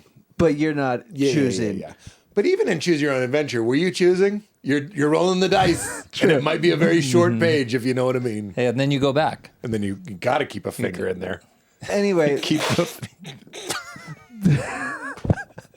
If you're not keeping a finger in there, you deserve to fall off the cliff. so there's about 3 different paths that could eventually become. Yes. And then on those paths, there are various things that could happen. And if you're a thyroid doctor, if you learn like those 14 facts, Yes. you could answer any question that comes up in the appointment. Because does that mean it's kind of a grim situation? It's not like... No, quite the opposite. Oh. It hasn't killed anybody in like 60 years. Oh. They've got a handle on, like... But you still get full... The mystique. So much so that Joey and our former manager wanted to hinge our entire publicity campaign for our 4th record to Kenneth's cancer story. Not only that, we wanted to make a whole TV show about it. That's right. We almost did. We almost The did. 3 of us almost made a TV show, which I still think about. Keep going. And I think would have been great. The TV show would be great, but the point is, I learned emotionally that it's not a lesser cancer, but if you do all the math, Yes. But it was still... the brain and the heart is not discerning. They take it seriously. Yeah. But as rational, like upright, walking, email writing Well, it's like- people, yes. we can do the math and be like, oh, that's not as dangerous as stage 4 metastasized breast cancer. Like these Yeah. are 2 different things. Yeah. And that's how I got myself through a lot of it. And then I received my comeuppance, which is that my body and my being did not discern between like a mildly life-threatening Right. scenario and like a aggressive life-threatening scenario. To So it join was- you, yes. when your wife leaves you, as mine did, and people go, well, you didn't have kids. Like, that is rationally true, but it doesn't help. Like, you're still devastated. So even though Right. you knew rationally, your body and metaphorically, your heart was still devastated. So it was rough. Yes. Yeah. Interestingly, unrelated to that whole bit, I went under the knife to get my thyroid removed, and Is this that an was expression? before. Just kidding. Every expression you use, I question. Under the knife? I'm sorry. Well, how is the knife the ceiling in that room? Keep going. But so we did that at a moment where we didn't know if it was cancer or not. Yeah. I was under, they were going to take the thyroid out, do the pathology. If it was cancer, they'd take the rest out. If not, this is one of the things you'd learn if you became a thyroid doctor. Under the knife, under anesthesia, taken out, he's over it. The cancer's deep enough in there. At that point, the knife's under you. Classic. That's the helmet bit. That's skydiving. The helmet's wearing The you helmet's for wearing protection. you for protection.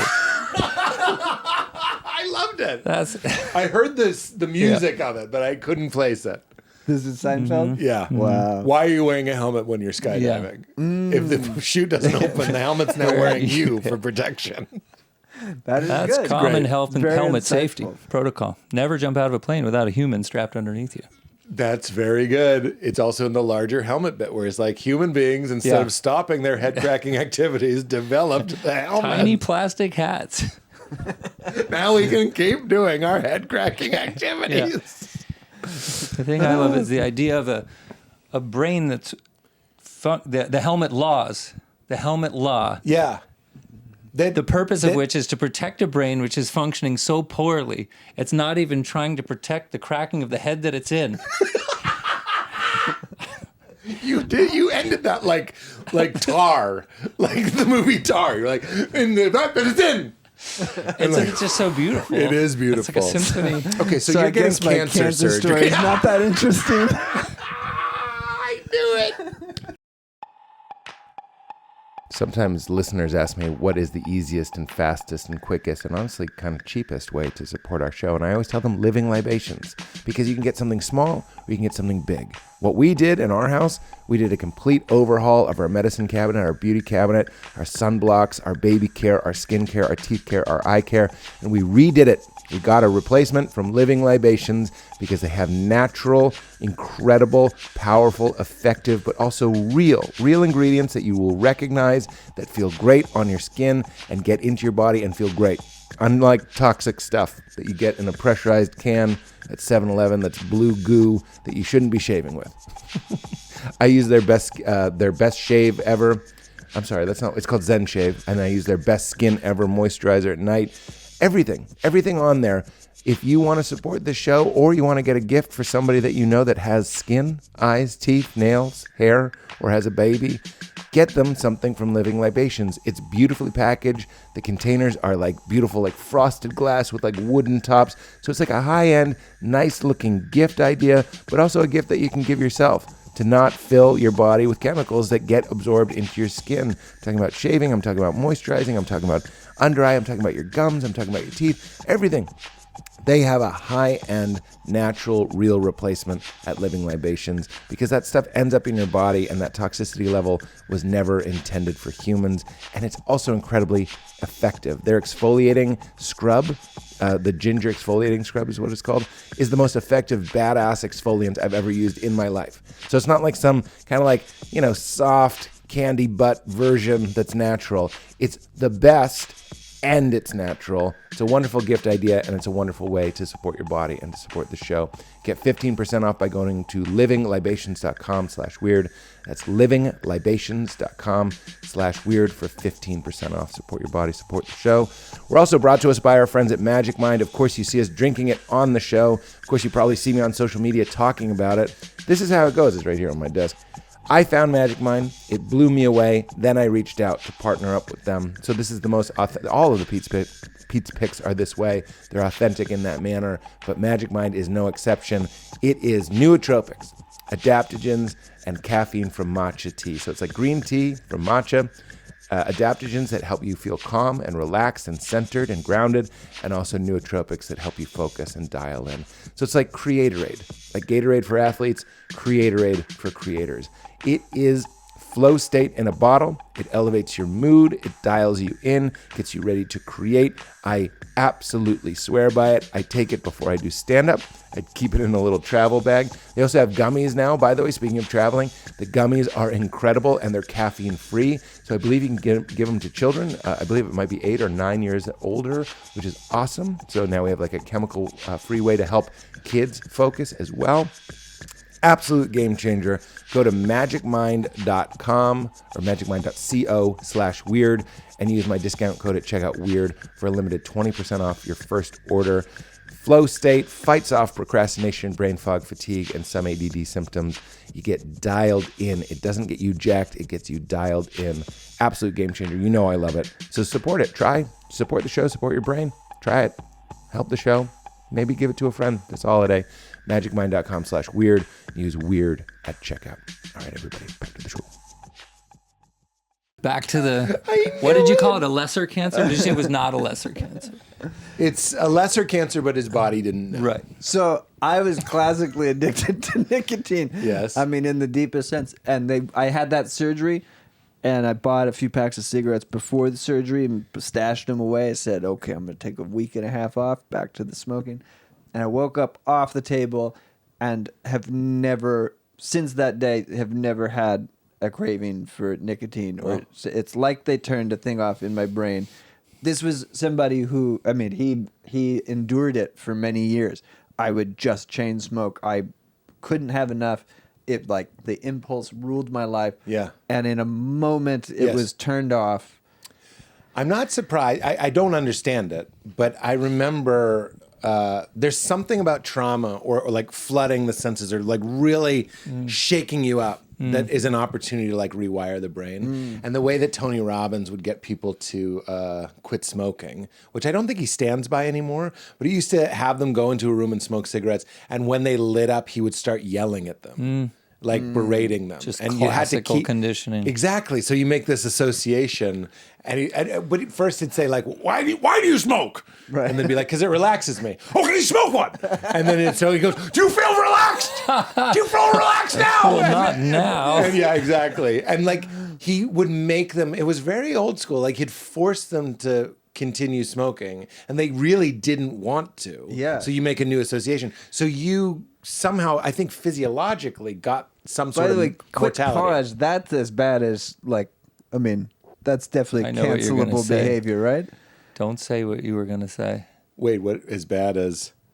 No, not as bad as. What were you going to say? Don't say it. What is No, it? it's on the same continuum as like conversion. Yeah, I knew you were therapy. going to say that. Not worth it. Well, you were that's why I stopped myself and didn't say Yeah. as bad. I'm not equating the two, but like you're just taking somebody and giving them new trauma to associate with a behavior. Like that's not going to fix anything. I think that's safe. Yeah. I mean, you're saying both. Well, one Both is are hideous, horrendous. You can't treat other humans like that, right, even if you're and that's why I think pretending to help them. Yeah, I think Toro has denounced that, Toro. and that was the height of science at the time.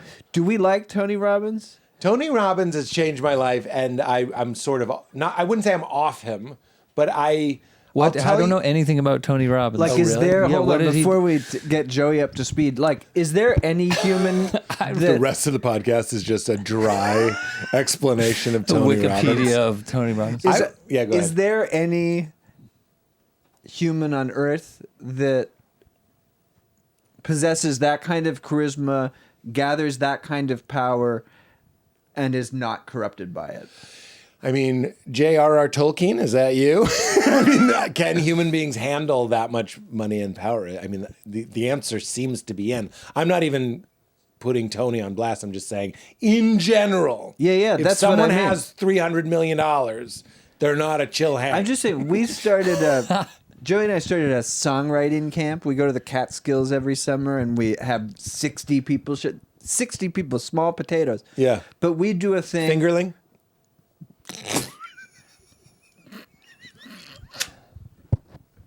Small potatoes. Yeah. No, I got A real fingerling crowd.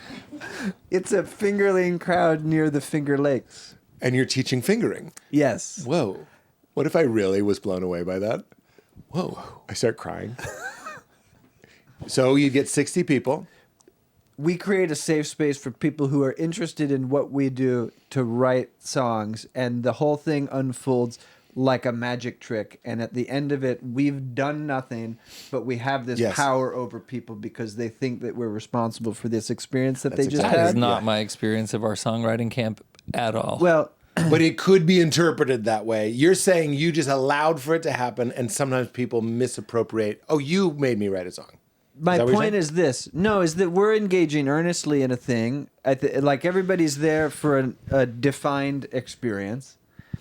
But the thing that happens is a really emotionally charged thing because you're Yes. helping somebody tap into a deep like desire that they have for they show up ostensibly as non-professionals trying to do a magic trick, this like Yes. deep emotional magic trick, and we help them do it. And the power that we help give them, which I think that we're frauds because we just kind of get out of the way, we set an example, and then human beings do what they do, and Yes. it's a magical Yes. thing. But at the end of that, you can look at those 60 people, and I remember the first year we left, it was like, oh, if me and Joey were bad people, we could take a lot of money and we could start a cult, like just It would be corrupt. yeah, because we stumbled into this one certain side of this power dynamic thing that just naturally, I think, comes out of human interaction. That's right. And my point being, like, I don't even know, I know just a tiny bit more than he does about Tony Robbins. Yeah. I just, every time I catch it, it's like, there's no way that guy in his bad moments doesn't take advantage of the way that people look at him and want from him. I'm not saying this to defend him. I have a feeling he is earnest. I've listened to hundreds of hours That'd of be him talking. awesome. It would be awesome. But I'm also going to concede your point. To be suspicious of mass gatherings and power and money, you kind of can't really go wrong. I don't know how that might take shape in different instances. I do want to take... Especially a yeller, a guy that yells. A yeller. That's also a red yeah, flag. but so eh? if I may, I we have go. such a different experience of our little songwriting camp there. Oh, yeah.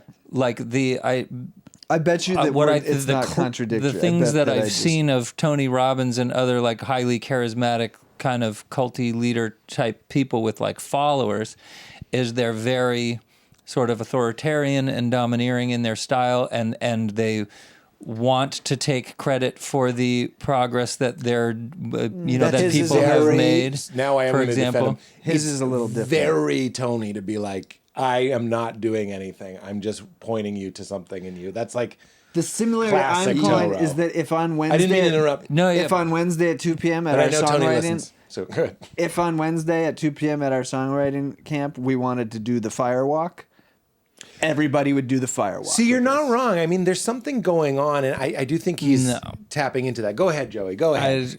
You don't think they'd do the fire walk?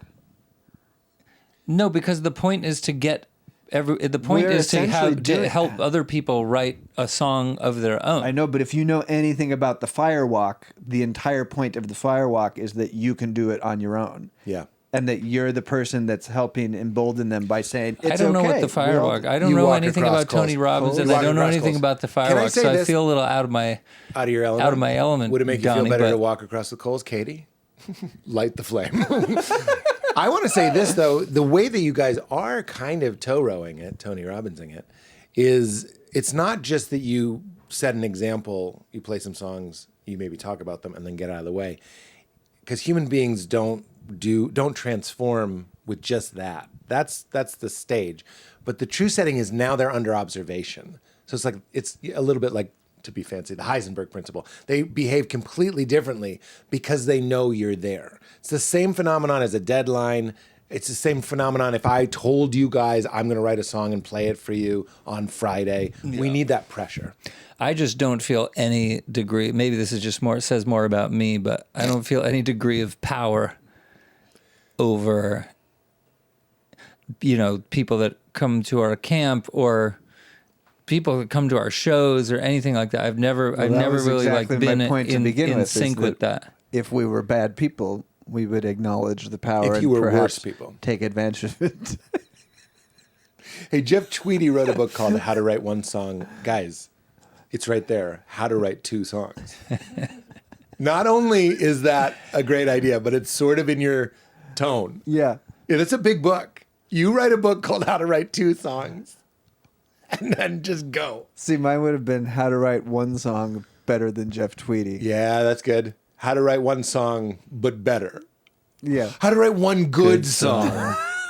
We're workshopping now. I didn't know you did a songwriting camp. I do have to imagine that people, power dynamics aside, are transformed by that. Absolutely, as are we. Yeah. It's the best, literally the best experience of the year. Really? It makes you grow. Yeah, it's soul nourishing.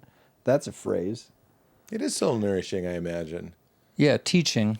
Yeah. This camp started in 2019, and it was like definitely transformative for us to be on the other side of the equation, where like the whole time, for 10 years we've been performing, and you turn all the lights out except for the one spotlight on us, and everyone else has to be quiet, and we get a microphone, and like the whole thing is to be the center of attention. Yeah. And so the idea to me of teaching, or the experience of teaching, was like so the opposite of that, and it was just a different way to interact with music and our career and our own creativity, and then like also the people that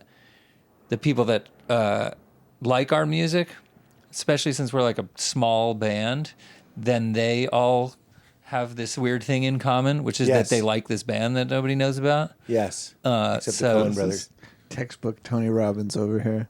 He's like hypnotizing. I couldn't go that long without being interrupted. He's just Can I say that because we started early, I've felt a little more protective of Joey feeling included.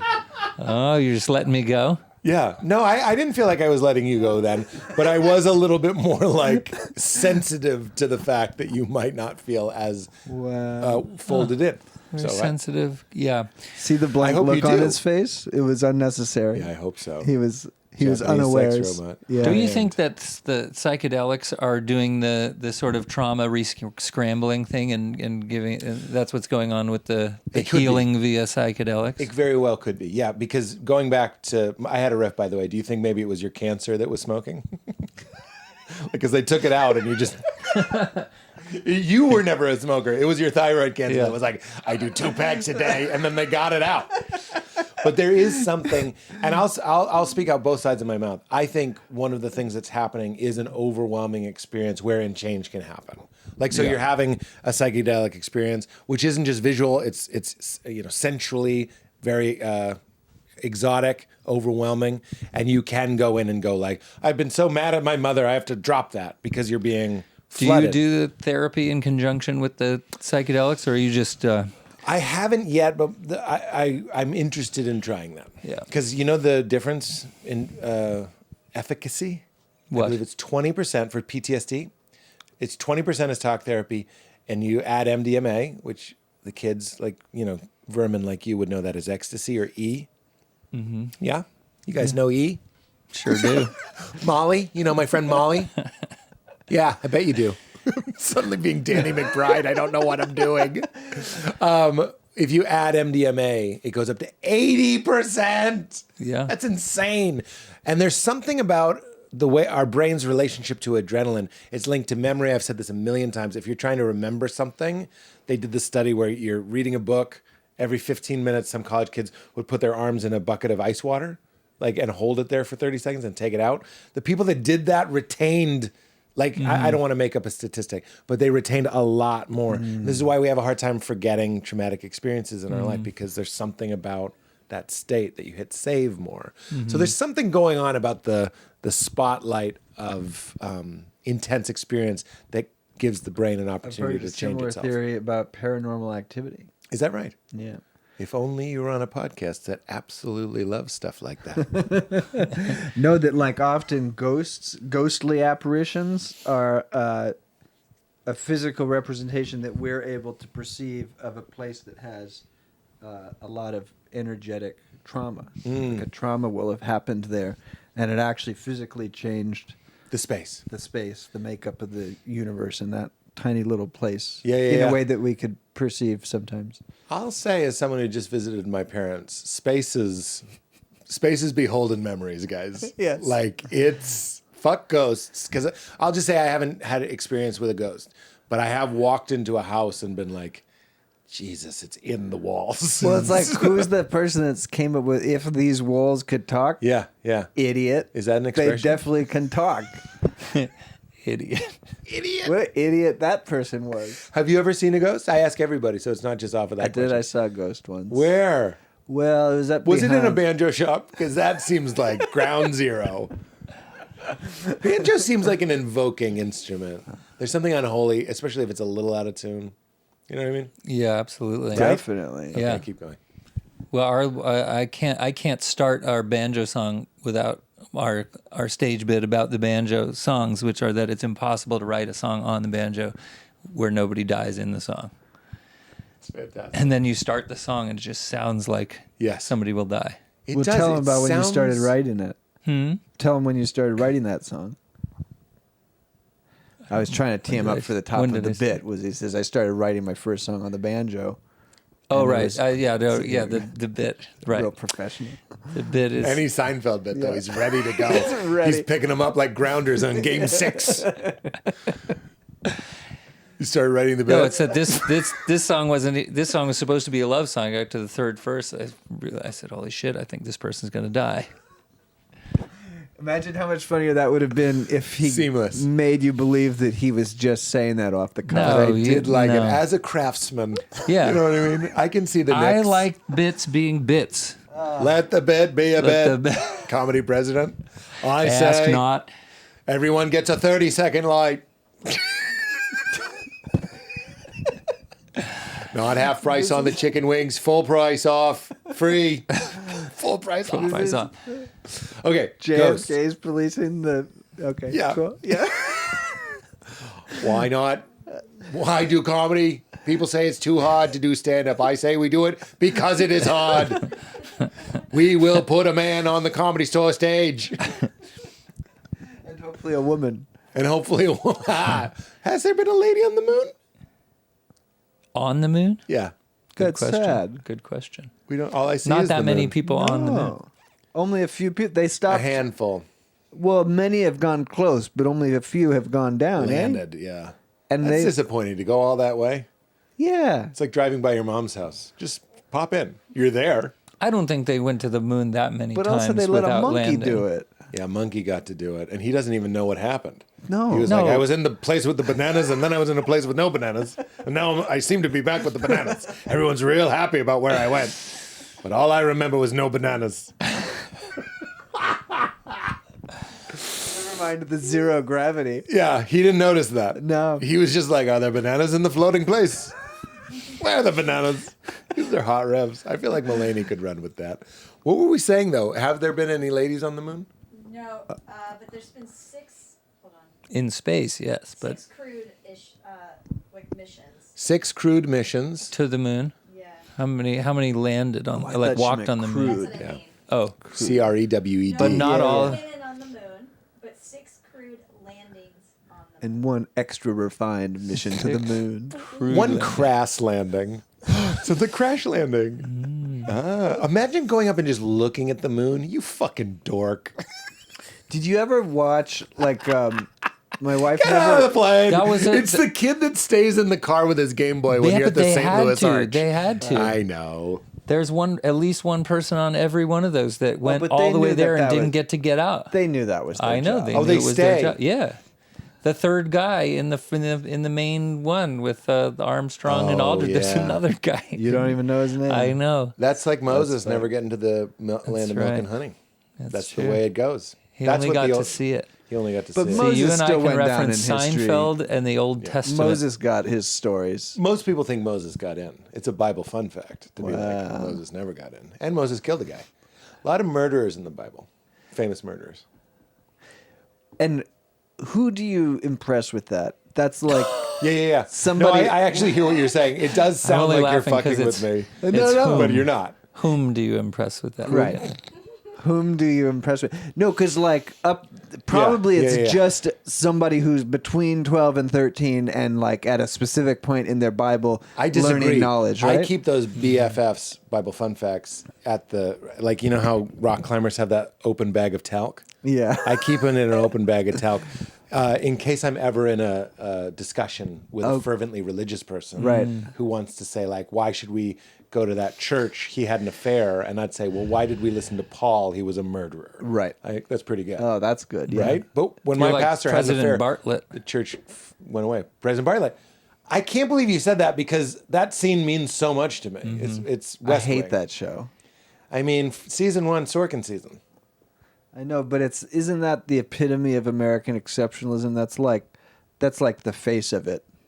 That represents all of the discord we have in modern You mean the West world. Wing is the Band-Aid over the problem? The West Wing is like deep pornography for the American for the American ideal. And that's why when in 2016 I watched it because I was like, it was America porn to have a guy be like, I know I could take a grape, but I will not take it without paying for it. And he weighed it. I owe you 11 cents, madam. And you're just like, Yeah. I also had a joke about West Wing is I'm like, I need JB Smoove in every show. Yeah. Because JB helps you make sure you understand. So I'm watching West Wing. Wow. I just want JB Smoove to be there to be like, what's a caucus? What is a filibuster? What do you mean? When you say he's going to filibuster, what exactly does that mean? Hat, beautiful hat. Wow. What does that mean? Because I'm watching, I don't know what the fuck they're saying. See, that's good. I want a different thing from every dramatic program ever. Like, my wife's never seen Mad Men, and I did. We're rewatching it Nice. What sees you on? right at the beginning, season 2. But there's a moment where Premium. a disillusioned Betty Draper steps out of the bed and cuts herself on a broken wine glass of her own debauchery. Yeah. You know, like obviously a very specific metaphor and scripted moment in Yeah. a serious show. But I always wanted, because there's these kinds of things that happen in every story, I would love if at that moment, just that incidental cut became gangrene and they had to cut her foot off, and all of a sudden Mad Men was about an entirely different thing. It was about like a convalescing, like I really want somebody. You know it? It was the first time when they lopped what's his name's head off at the beginning of Game of Thrones. Spoiler alert. Yeah, Sean Bean. Yeah. That one. That was the first time it ever happened for me in real, where I was like, I got so invested in this character. Yeah. And now they're going to take us in an entirely different direction. I'm going to do you one better. I believe it's called Executive Decision. What was is that? billed as a Steven Seagal movie, and he dies minute 15. Oh, amazing. And the rest of the movie is a Kurt Russell movie, which Sick. looking back, we should have known. But like when Steven Seagal dies, we were like, you would have. But I would like The a guy Wire's like, pretty good. The Wire is almost a different but show I'm every hoping time. like a guy like Paul Thomas Anderson could do it with genre even. Like Yeah. that the first 15 minutes is like an action movie, and then somebody gets stung by a mosquito, and all of a sudden it's like a slow Dusk Till Dawn. Yeah. Have you seen that? The Robert Rodriguez Yeah. movie. Not in so many years. Yeah, but it swaps. It does I've what forgotten. you're doing. Yeah. Maybe I can just go back there. Yeah. Well, I'm with you, but Betty does get her comeuppance later. Yeah. But Donnie doesn't. Spoiler alert. Donnie doesn't. Do we think anybody's still listening? There's a man under a stack of magazines. Like he was cleaning and there was a very small earthquake. A stack of Life magazines has pinned him And he to the was ground. listening to You Made It Weird? And he had it on a radio. And so he can't under reach. there. He's got the broom. He's trying to knock his iPhone onto the ground. He's not even trying to get out from under the stack anymore. No. He just wants to die in peace. But we know. But he's like, it can't be 3 hours. He keeps going, hey, Siri. Hey, Siri! Imagine being thwarted by Siri's in attendance. Yeah. Yeah, it's I good. do think people are listening. You were just Hell about to tell yeah. a ghost story. Oh, my See, people ghost think story. it's all just yeah. interrupting, but there's I got my finger on the pulse. My ghost story. In the page. I do, yes! You're like a choose your own adventure. I got my finger in the page. That's my interview style, is choose your own adventure, but keep a finger in the page. You hit the end of the path, come back to the fork. That's right. In fact, if I were to ever give earnest podcasting advice, which is funny on an episode that has been slapdash, but I absolutely love it, is you do want one thing. Because people worry about blanking. So you always keep one, on Tetris, you have the next box. Yeah. Always just have something in the next box. That's all podcasting. The difference between a real conversation and a podcast is I know the next thing I want to say. You know who will not listen to this podcast? Your mom. Is my wife, because she hates. Yeah. This is every conversation I ever have. I love tangents. Me too. And I can keep my finger on the page, and I want to come back to it. Yeah. And she if she's telling a story, if I try to ask a question in the middle of the story, she please hold your questions. Till the end. Well, she's right. I think podcasting And is the lowest form of art. You're the same. That's very funny. And I mean, who am I to disagree? But she would like stand up. Stand up is shut the fuck up. I'm telling the story. Yeah. Yeah, she'd like it. She loves stand up. And she'd love do to you know do what? it. And she loves Seinfeld. And Seinfeld, as far as I know, hates podcasts because he goes, the world could use more editing. Well, this is that my would be his point. take, yeah. Right? Never mind the that's editing. he said. I've he said figured that. this out empirically.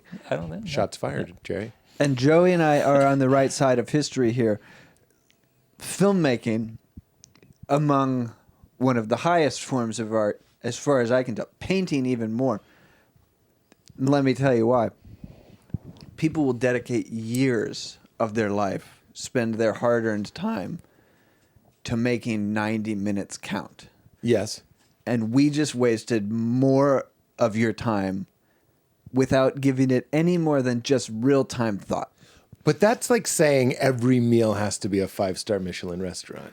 You ever go to one of those and afterwards you go to a Shake Shack? Welcome to Shake Shack.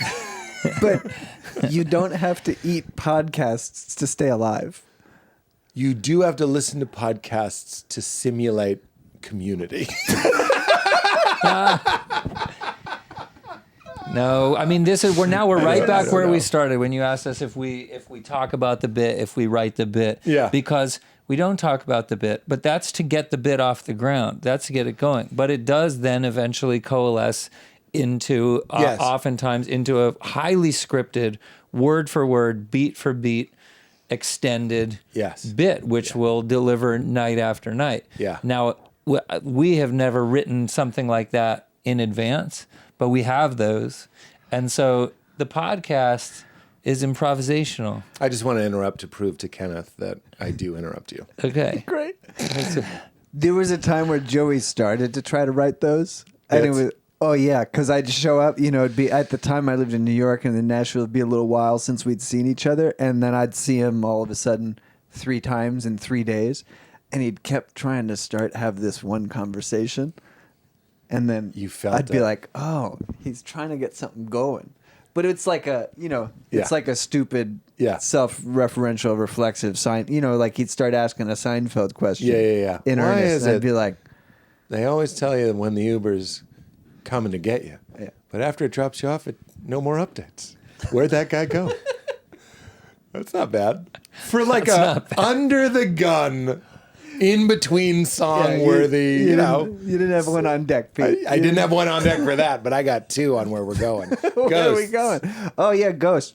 My ghost story, my family has a mountain cabin right on the edge of Yosemite. So across the street is 300 miles of wilderness, of ancient wilderness. Wow. Very loaded, energetic land. One time we were up there, this was now 25 years ago. My immediate family and a group of friends, we were all in our teenage years, maybe early 20s. So there was a little bit of inebriation going, but not me. I was on the younger side. Deep winter, 5 feet of snow out in the outside of the cabin. One of the things you do out there is in that deep snow, you get bundled up in sleeping bags and you stare at the night sky because it's unlike anything you've ever witnessed, especially if you grew up in Southern California. So there were about 15 of us looking at the night sky, and one of my older brother's friends sort of like broke into this ultra calm, pristine moment with a, "What the fuck is that?" And everybody's like, "What, Dave?" And we all turned around, and off in the forest was just this glowing white orb. And everybody was like, "What is that?" And so probably about a half an hour of groupthink, slowly moving towards it, somebody getting brave, trying to go even further. Like, wait, it's sustained? It just stood there, hovering above the snow, probably 2 meters, this sort of nondescript white orb just emanating energy, and everybody was transfixed by 2 it. meters is about 6 feet off the ground. Thank you. American. You bet.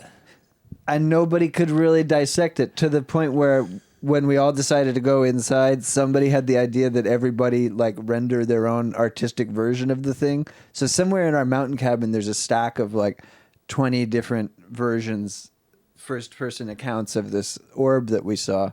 That's fantastic. That's one of the greatest stories I've ever heard in my life. Well, how do I you can't believe decide? How did you decide that that's a ghost story and not a UFO? Yeah, it could story? be a UFO story. But guess what? My story, when they say no to the ghost, UFO. They say, "You ever see a UFO?" So you just got them both. But yeah, it sounds like a UFO. It sounds like a UFO was in the woods, assuming it's freezing out. No one's not suitable for human entertainment, and then it starts like doing what it's doing. And then a bunch of kids start looking at it, and it was awkward. It was like, see, but what I can't just leave right away. When did it leave? What I love about Did it humans, leave? I How don't did it recall. leave? I'd have to ask my mom. What I find most wonderful here is that us as humans, in this iteration, you and Joey, have, I don't know if it's arrogance or audacity, but like that you're drawing the distinction between ghost and UFO. Something that we know so little about. How could we like deign to have such a strong opinion on? Like it just feels like it's more of a UFO. These are like, I know what you're saying. I otherworldly actually do things. have a little pet peeve about ghosts and UFOs in particular. Here Hit it it. comes. Buzzkill. BK. Well, ghosts are like metaphysical, paranormal phenomena. Says you. I mean, isn't that the I think isn't that I'm like your lawyer. No, we agree. we agree. stipulate We still agree. I know, but now see what he's going to say about the UFOs. Well, a And UFO it's is gonna- like it's not at all a in this metaphysical realm. thing. Yeah. Yeah, it's not even supposed to be. It's not It's metaphysical. like some sort of a technological Anomaly. device. Okay, two wildly different explanations for things that present in very similar phenomena. Yeah, but it's So it's who the are we same to thing. say with- that it's the they're same not thing with- actually one thing and we're perceiving them as two different I'm just things? saying that we don't know shit about it. Yeah, but ghosts. The whole fascination Theo- is because we don't know nothing. Ghost theology, ghosts and God are different from UFOs. Says I know what you mean. I know what he is the means word? too. Ethereal or I like beyond the this? metaphysical. It's not like far away. A Right. UFO is It's something just far. from far away. It's just far. Yeah. Holy shit! Something from not here is Right. here now. Right. But to join you in your theory, a ghost could be like the collapse of space, meaning like it's happening in outer space, but you're seeing it in your kitchen. You know what I mean? Yeah. Like whatever that is. But also, I told this story But yesterday. that means, and- so you want it to be like physical. You want it to be grounded in some sort of physicality. This is my point: is you're the person that wants it to be something, whereas the entire thing is that we don't know what it is, and we're obviously fascinated by it. But I think like But you were saying it's like energy or something. that was like my wife's uncle died, and I wrote a song about my wife's uncle, and he and I were close, and also a troubled guy and whatever. And then we played a concert at Red Rocks in Colorado, 10,000 people. I played the song for Uncle Peter, and right at the double chorus, the longest, most vibrant shooting star, like 5 seconds over 10. I'm looking at 10,000. Nobody saw it because I'm sitting there singing to the sky. And Uncle Peter decided to, fire up the engine and take a lap around just to say hello. Like, Very that guy cool. was pretty extraterrestrial at that point. Are you saying that was a UFO, or that was a See, ghost, he doesn't get it. or that was a shooting star? My point. That had meaning due my to point the timing exactly. of it. Pete talks a lot about some pretty enlightened stuff. Well, I'll join you in the parlor, and it's going to be hard to talk about. Come on. But ghost, human, alien, if this is all the dream of one consciousness, what's the difference? It's all made of the same thing, and it's all expressing itself however it can. So Uncle Peter could have been a star or whatever you want him to be. Absolutely. Yeah. That's fucking cool. That's really cool. Like, that is the greatest mystery, eh? The fact that we had, concerned ourselves with writing an email and deciding on a time to show up and talk today. That has to be things that plague us of this world, Yes. right? You mean emails and scheduling? Yeah. Like, when you and I are no longer in our earthly bodies, are we going to have to make polite email replies? Hell no. Or hell yes. If you're in hell, yes. Hell is mostly planning. That's what hell is. See, I'd like You to never take get the to do form of anything. just staying in one fixed place for the rest of eternity and scare people. Yeah. There's a lot of, if that is your Uncle Peter, Yeah. what a bummer that now he's still in outer space Yeah. waiting for you guys to get welcome Or back. Joey. Joey's going to turn into a clanking pipe, Oh. right? See, my theory is further out, There's meaning so many like metaphysical assumptions in that question. if our true identity is the screen of the movie, who cares what's on the screen? Meaning Joey and a pipe are the same thing. They're both made of the knowing of it. So like that's where I'm trying to join you in the oneness of all things. It's wonderfully aspirational. Joey, please, you can say I dare tune down to a B on this one. I have a serious question I'm for you. I'm completely enamored with all of that type of I have a can I Buddhist make thinking, which by the way is not foreign to my own theological Leanings? more like upbringing in Judaism. They got a lot of Eastern metaphysics in Judaism, but I think I came to a point in my life at some point, like as an adult, maybe after having kids, actually. Your Kramers? What? My Your little Kramers. Yeah. Where I used to be obsessed with talking about spiritual questions, metaphysical questions, theological questions. And so many times for me, the sort of conclusion of any of those discussions, not a conclusion, but like it would lead me to a point of like that the question or any possible answer was inconsequential. There was always a so what at the end of every avenue of the choose your own adventure. Yeah. You know what I mean? I think that's pretty groovy, it was yeah. frustrating to me.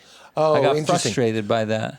Do you want my opinion? Joey I do, 'cause craves I know order you're- and explanation. It's his happy place. Well, I would say that the frustrating thing, and I'm going to separate you, the spacious field of awareness that you are, that is aware of your thoughts, is aware of your feelings, everything you're sensing.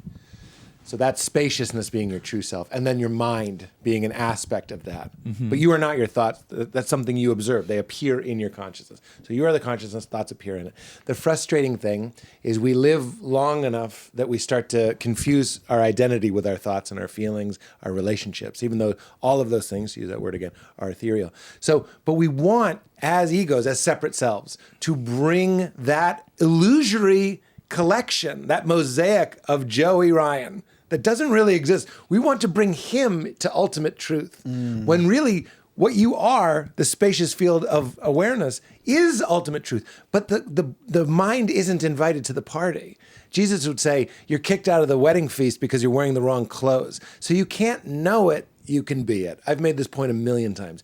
You can settle down and let the sediment of your mind relax. That's kind of what meditation is. You can also do it in your waking state and be wise, but the mind doesn't get to ever say, I am enlightened. It doesn't ever get that satisfaction. Are Right. you saying Jesus was a sartorial snob? A Sartorial snob. what does that mean? Yeah, sartorial is with It's like regard to having do with clothing. Yes. Yeah. He would boot people out of his Well, wedding. But so, not to bring it back down to earth stubbornly always. Please. here he But is. so where does that lead you? I mean, it's so fun to think about and talk about. But that's And why I like and your... you're right, and I've come to that conclusion, Yeah. as well. Yeah. And I still got to go pick up my kids. No, that's when why I it's like time. that's what I like that surrender and that sort of like, Yeah. there is no It satisfaction. does lead me to a sense of a bit of surrender, I The suppose. ego doesn't seek and resist, which is what you're doing. You're seeking closure and you're resisting mystery. It doesn't just seek and resist. It is seeking and resisting. It has no identity unto itself. This is Rupert's Pirate, by the way. It is the activity of seeking and Rupert's resisting. Pirate? Rupert's Pirate. Yeah. I've never heard that before. Was he a sweet guy? Or a little rough around the edges? No, Rupert's Pirate? He did all of Rupert's dirty work. He'd make people walk the plank. He'd say, shiver me timbers when it wasn't cold. Eye patch? Gold earrings? You know what's funny? Sorry. We're almost out of time, and we're getting a little bit of a flavor from you. I would say, to put a pin on that, I would say the job is then to surrender. But I actually heard in your answer, like, I got to pick up my kids. Yeah. Just live your life. I guess it has. Maybe I just already did surrender. Yeah. But that's what I thought you were know what I saying mean? is like, knowing that you won't know and you can't know leads to, I would hope, ideally, just more spaciousness and more just dropping into what is, and 100%. whatever the answer the whole, has to be here right now. That's what I would say. Sorry. Yeah, all of this thinking over and experiencing through psychedelics and everything through all the years has totally led me to a place of just of a be here now kind of a Chop wood, carry water. Chop wood, carry water. It's chop kind wood, of a carry vibe. water. Before enlightenment, chop wood, carry water. After enlightenment, chop wood, carry water. Right. That's after the ecstasy, the laundry. That's what it is. What's after the ecstasy? It's the a Jack laundry? Cornfield book. It's making the same point. It's like you have these rapturous moments. You have these great, Right. But also seeking those transcendent, rapturous moments where you can be sort of phenomenologically in touch with that truth is super pleasurable. all the time. You know, It is. But I think the great disappointment of enlightenment or self-realization is that it's not a good feeling that just never goes away. Yeah. That sucks. yeah, but it's good to. But it's good to. But it's not, well, because feelings. Those are what I like passing. to say about the brain is that it's the ultimate get used to shit machine. Yeah. Its main function is to get used to whatever is happening. So right, that's brilliant. Yeah. And so by definition, you can't have ecstasy Well, or you whatever just it said is it. all the time. In a world of duality, of right, wrong, I get it, I don't get it, it never happens. So you just have to. It's not going to happen here. Right. That is the state of things. What Rupert's pirate God damn would it, say Peter. is, This is why I came here, was can't to get see- some enlightenment. And You can't see orange. You can't see white snow through orange tinted glasses. So the mind is the perceiving instrument of this reality, and it imposes its own limitations on it. So as long as you think I, Joey, need to achieve enlightenment or achieve peace or that's that seeking and resisting. Yeah. And paradoxically, it's in the cessation of that effort where you realize, like, we could tell this room that it is not the four walls, that it's the space, and this space is the same and only space of the entire universe. You know what I mean? And then maybe after it realizes it, that it would just go back to being my studio. You know what I mean? But in reality, there's only one space. And it's it. Nothing happens. Nothing happens to the room. The space was already enlightened. Nothing happens to you. Your awareness already was divine or God or one or whatever you want to say. But what's frustrating to us as the characters in the movie never realize they're the screen. Let's do some ketamine.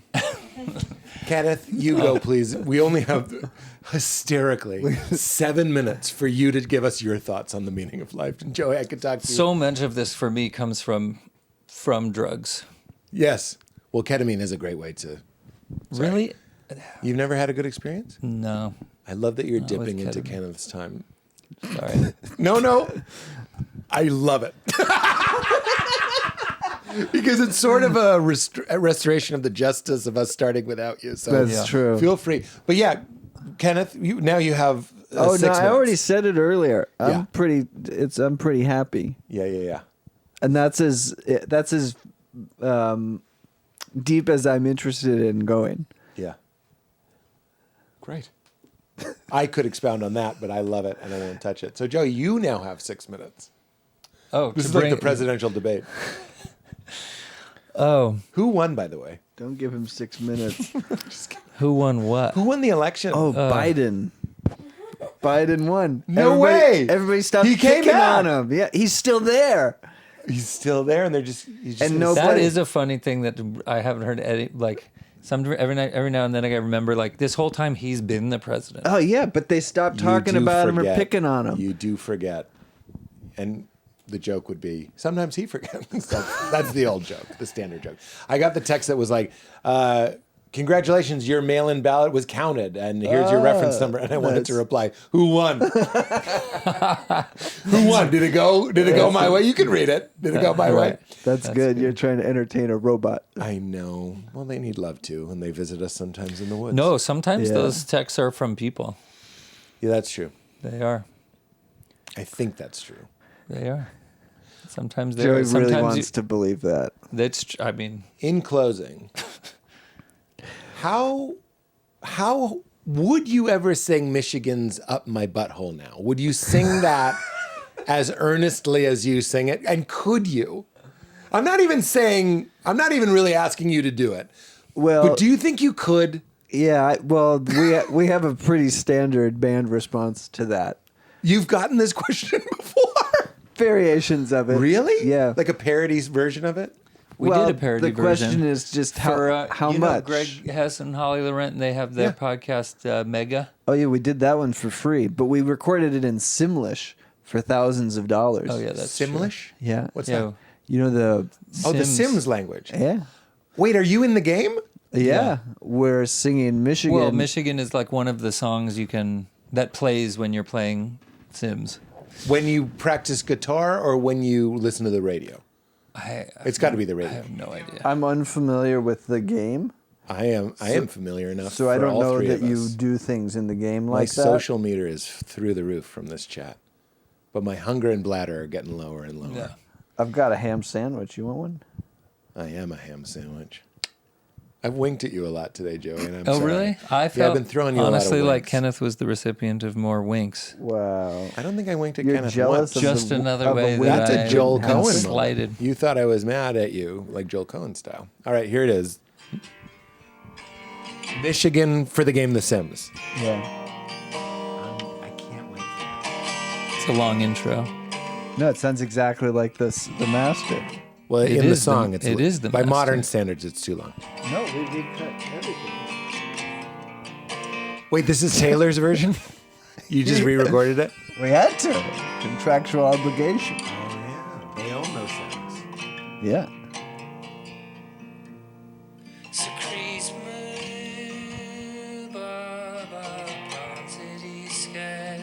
My God. That means Michigan's up the butt now, is what it translates. butthole. Up my butthole now, yeah. Yeah, they sent us a whole like transliteration. Wait, it's a real language. That's Yeah. my understanding. I wonder if the Minion language is real. Here we go, where it's both of you. Pre-chorus.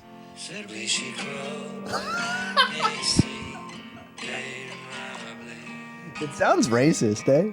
No, There's something off about it, I'll say that. Like, it's not English. It's not English, right? it's Here's the chorus. What's Michigan?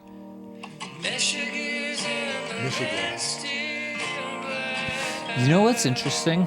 I realized listening to this. So the reason why we're here 3 hours later, the reason why we're here is because we just made a Christmas album. Oh, I thought this was for I Only See the Moon. No, I Only See Santa? we could have Santa talked about Claus so on much the- Jesus. We made a Christmas album, which we'll have to send you actually. Yes, please. I just listened to the Moon one, which I have been listening to, but that's what I thought we were talking about. Yeah. Yeah. The Moon It doesn't one. matter. Well, you did it. Go ahead. But so Plug my it. experience of singing we did like a lot of the very churchy, Jesus-y Christmas songs. Yeah. I'm Jewish. He's atheist, I guess. Jew atheist. And like we sang, Sounded wrong. Christ the Lord a lot. Yeah. And I realized like That's our the- baby. Yeah. Also, I'm not atheist. God, I'll reclaim some of my minutes. You're not? Well, I don't know what the definition is. Actually, there's you know how we waste so much of our time staring at this thing, like a baby being pacified? Yes. One of the things that comes up on it is a really distorted Pete Holmes face, and half the time he's making a jack-off joke, and then the other half of the time he's talking about some Buddhist philosophy. But Pete has some extended bit that I must have watched once while taking a shit. Yeah. Wherein he Back to BMs. took down the atheists or the agnostics, but with some cute little turn of like, "How dare you? How could you know? Right, We're all yeah. going to turn into dust anyway," or something. Yeah. Which I take totally to heart and is fully fair game. Wait, whatever. so he converted you from your atheism? No, maybe he just clarified my thought, which is Power of comedy. actually my religion is just that I don't care. I like that.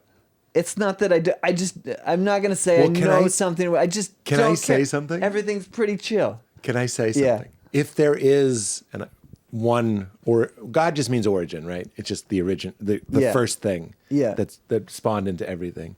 And if there is something called God that willed this world, its greatest creation would be someone who's like, there might be something like that. I don't care. That would be a literal masterpiece. That would be the masterpiece. But because that's it's what peekaboo. I mean. It Yeah. is. It's peekaboo. But that's what I mean to fact check. He's Jewish. I don't care. I understand. I didn't think you were atheist based on how you were nodding. My friend from college. It's 3 p.m.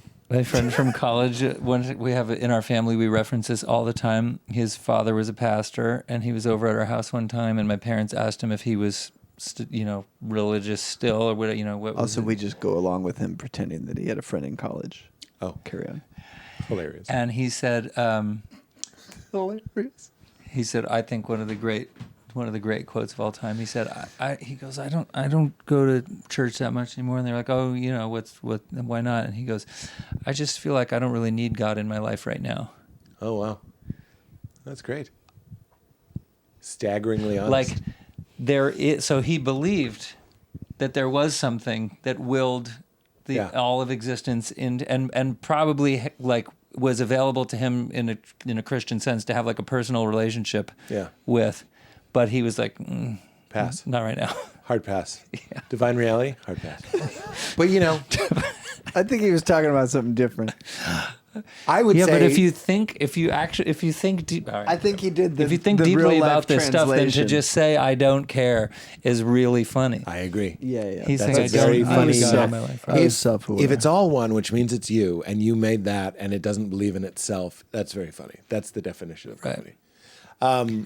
But singing the Christian lyrics, to me, was a lot like singing the Simlish lyrics, where like it's just like music works with across languages. It sounds. Yeah. The sounds can be made pretty. It was hard in Simlish to make the sounds pretty. Some of them are not. Yeah. Right, that but you're pretty. right. You can't exactly change the lyric "Christ was born." Right. Yeah. That's good. But it's People might but it's raise an eyebrow if you do. Right. But it's That guy was born. and it has meaning to, like so many different songs, ones that we've written and or not, like it has different meanings for different people. Yeah. But the songs themselves, the melodies of these Christmas songs that we all know and are nostalgic for, and the words, like literally just the sounds of the vowels are so beautiful. It speaks to the power of music. It really does. Because Christianity nailed it. Mm-hmm. Who did that? That's a movie that I'd love to see. Like, how did they get 12 bangers? You know what I mean? For a holiday. Mm-hmm.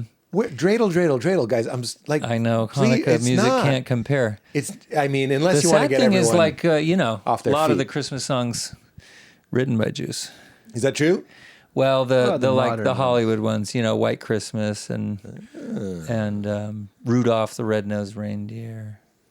I knew one. I went to a very progressive school, so I know more Hanukkah songs. Do you know this one?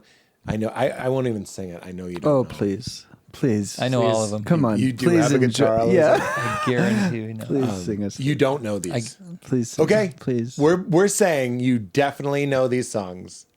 How much you I'll want to be put on shocked it? if there's What a do you Hanukkah put song in I the haven't heard. Window where you can see the glow of my menorah on newly fallen that's not a real snow. Hanukkah. I will send you 8 little candles on this the first night of Hanukkah. Okay, can I tell you something? Michigan's up my butthole now.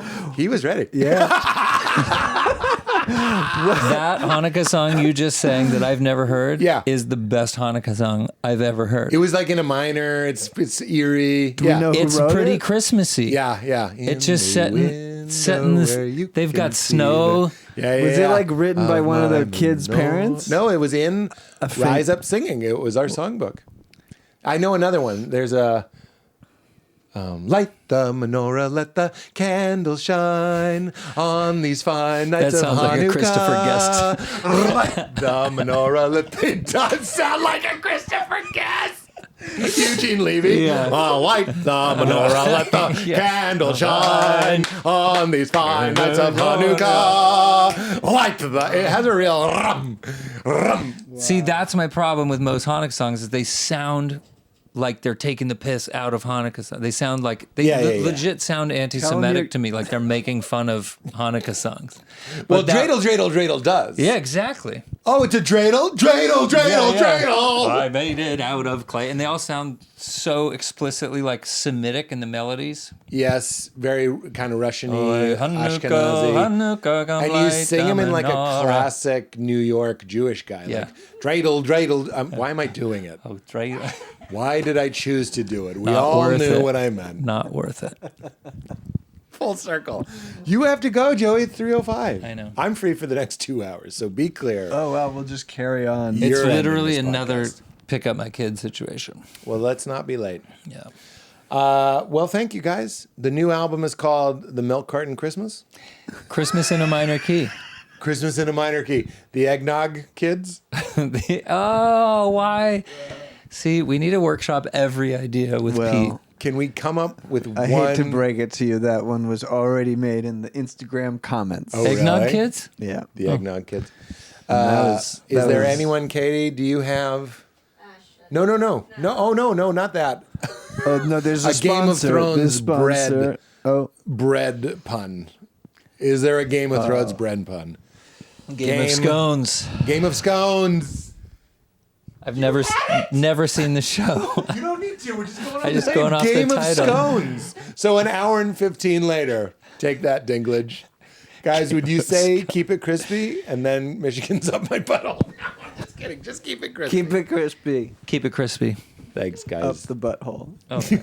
Now, keep your hands where I can see them. Keep the scones where I can see them.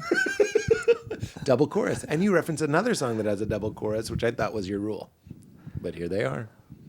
We thought it was our second Michigan. Oh, so you really went for it, and then That's it didn't Kenneth's work. song. He It didn't came work? over to the dark side. Wow, you kind of lifted up your skirt a little bit, and it still didn't work. No, It's still Oh no, you know what I mean. it's a beloved song. Okay, it's a beloved song. Yeah. Yeah. All right. I mean, it hasn't hit the Michigan numbers, but you know, we live in a very small sliver of human history. Yeah. We don't know what it will do. The beauty about songs is that you write them, and as this Christmas album shows you, like, actually, I know we ended the podcast. This is still the podcast. If you believed in reincarnation, what would you want to come back as? Me? Yeah. I think in the Jewish tradition, you come back always as people. Oh, I'd like to come back as a song. Oh, so you knew where he was going, because you were like, you can't be a song. You can't be a song. I'd Can't- love to be a can't big you say wave double standard? for like a quick incarnation. Wave. And I'm just like, by the time I realized I'm a wave, I'm already sizzling on the sand. And Oh then- no! then But something what else. if you're one of those big waves that hurts a surfer? You know How intimate to have someone die in you. that's true. You'd be honored. And we look at each other, and I'm like, sorry, dude. I'm a fucking wave. What about you, Joseph? This question stresses him out. Me too. Paralysis by analysis. There's so many choices. Let's all say keep it crispy, What's and we're that out of from? here. What? What's that from? I know that you didn't come up with that on your own. Paralysis wanna by It go went analysis. too fast. Paralysis by That's real. analysis. That's like compare and despair for this one. So now you guys are just letting the phrases fly loose after criticizing me for the ones What that was the were one that real. you said? Calling your chips. Calling your chips. I don't think illiterate bastards. I know this sounds like I'm being a wet blanket, but I don't think I want to be reincarnated because I'm very excited for whatever the next thing is that's not like right back here. Rejecting the yeah. fun little I'm not- hypothetical conversation that was meant Well, to just I bring know, us that's why- closer and deeper that's why I understanding of said each other the to wet mark out blanket your own. disclaimer. No, but I think I like that answer because you want to, like, let's see what 5 dimensions is like. Or Yeah. let's see what a different way of experiencing time is like. Why yeah, be? yeah. He wants to graduate to sniff and smell, Yeah, be a I sniff wanna- and smell. Or 2 dimensions. scratch and smell. Fewer dimensions. yeah. I want to. Yeah. All right. Maybe if you call in your chips, you'll be able to get that. That was a Big guy. callback. Calling your chips with the big call in guy. it. I liked it. Yeah. All right, we're out of here. Thank Go you. get your kids. Adios. Thank you, guys. I'll plug the hell out. I'll plug the hell out of it. Unnecessary. We just wanted to hang out with our friends. You made it weird. You made it weird. You made it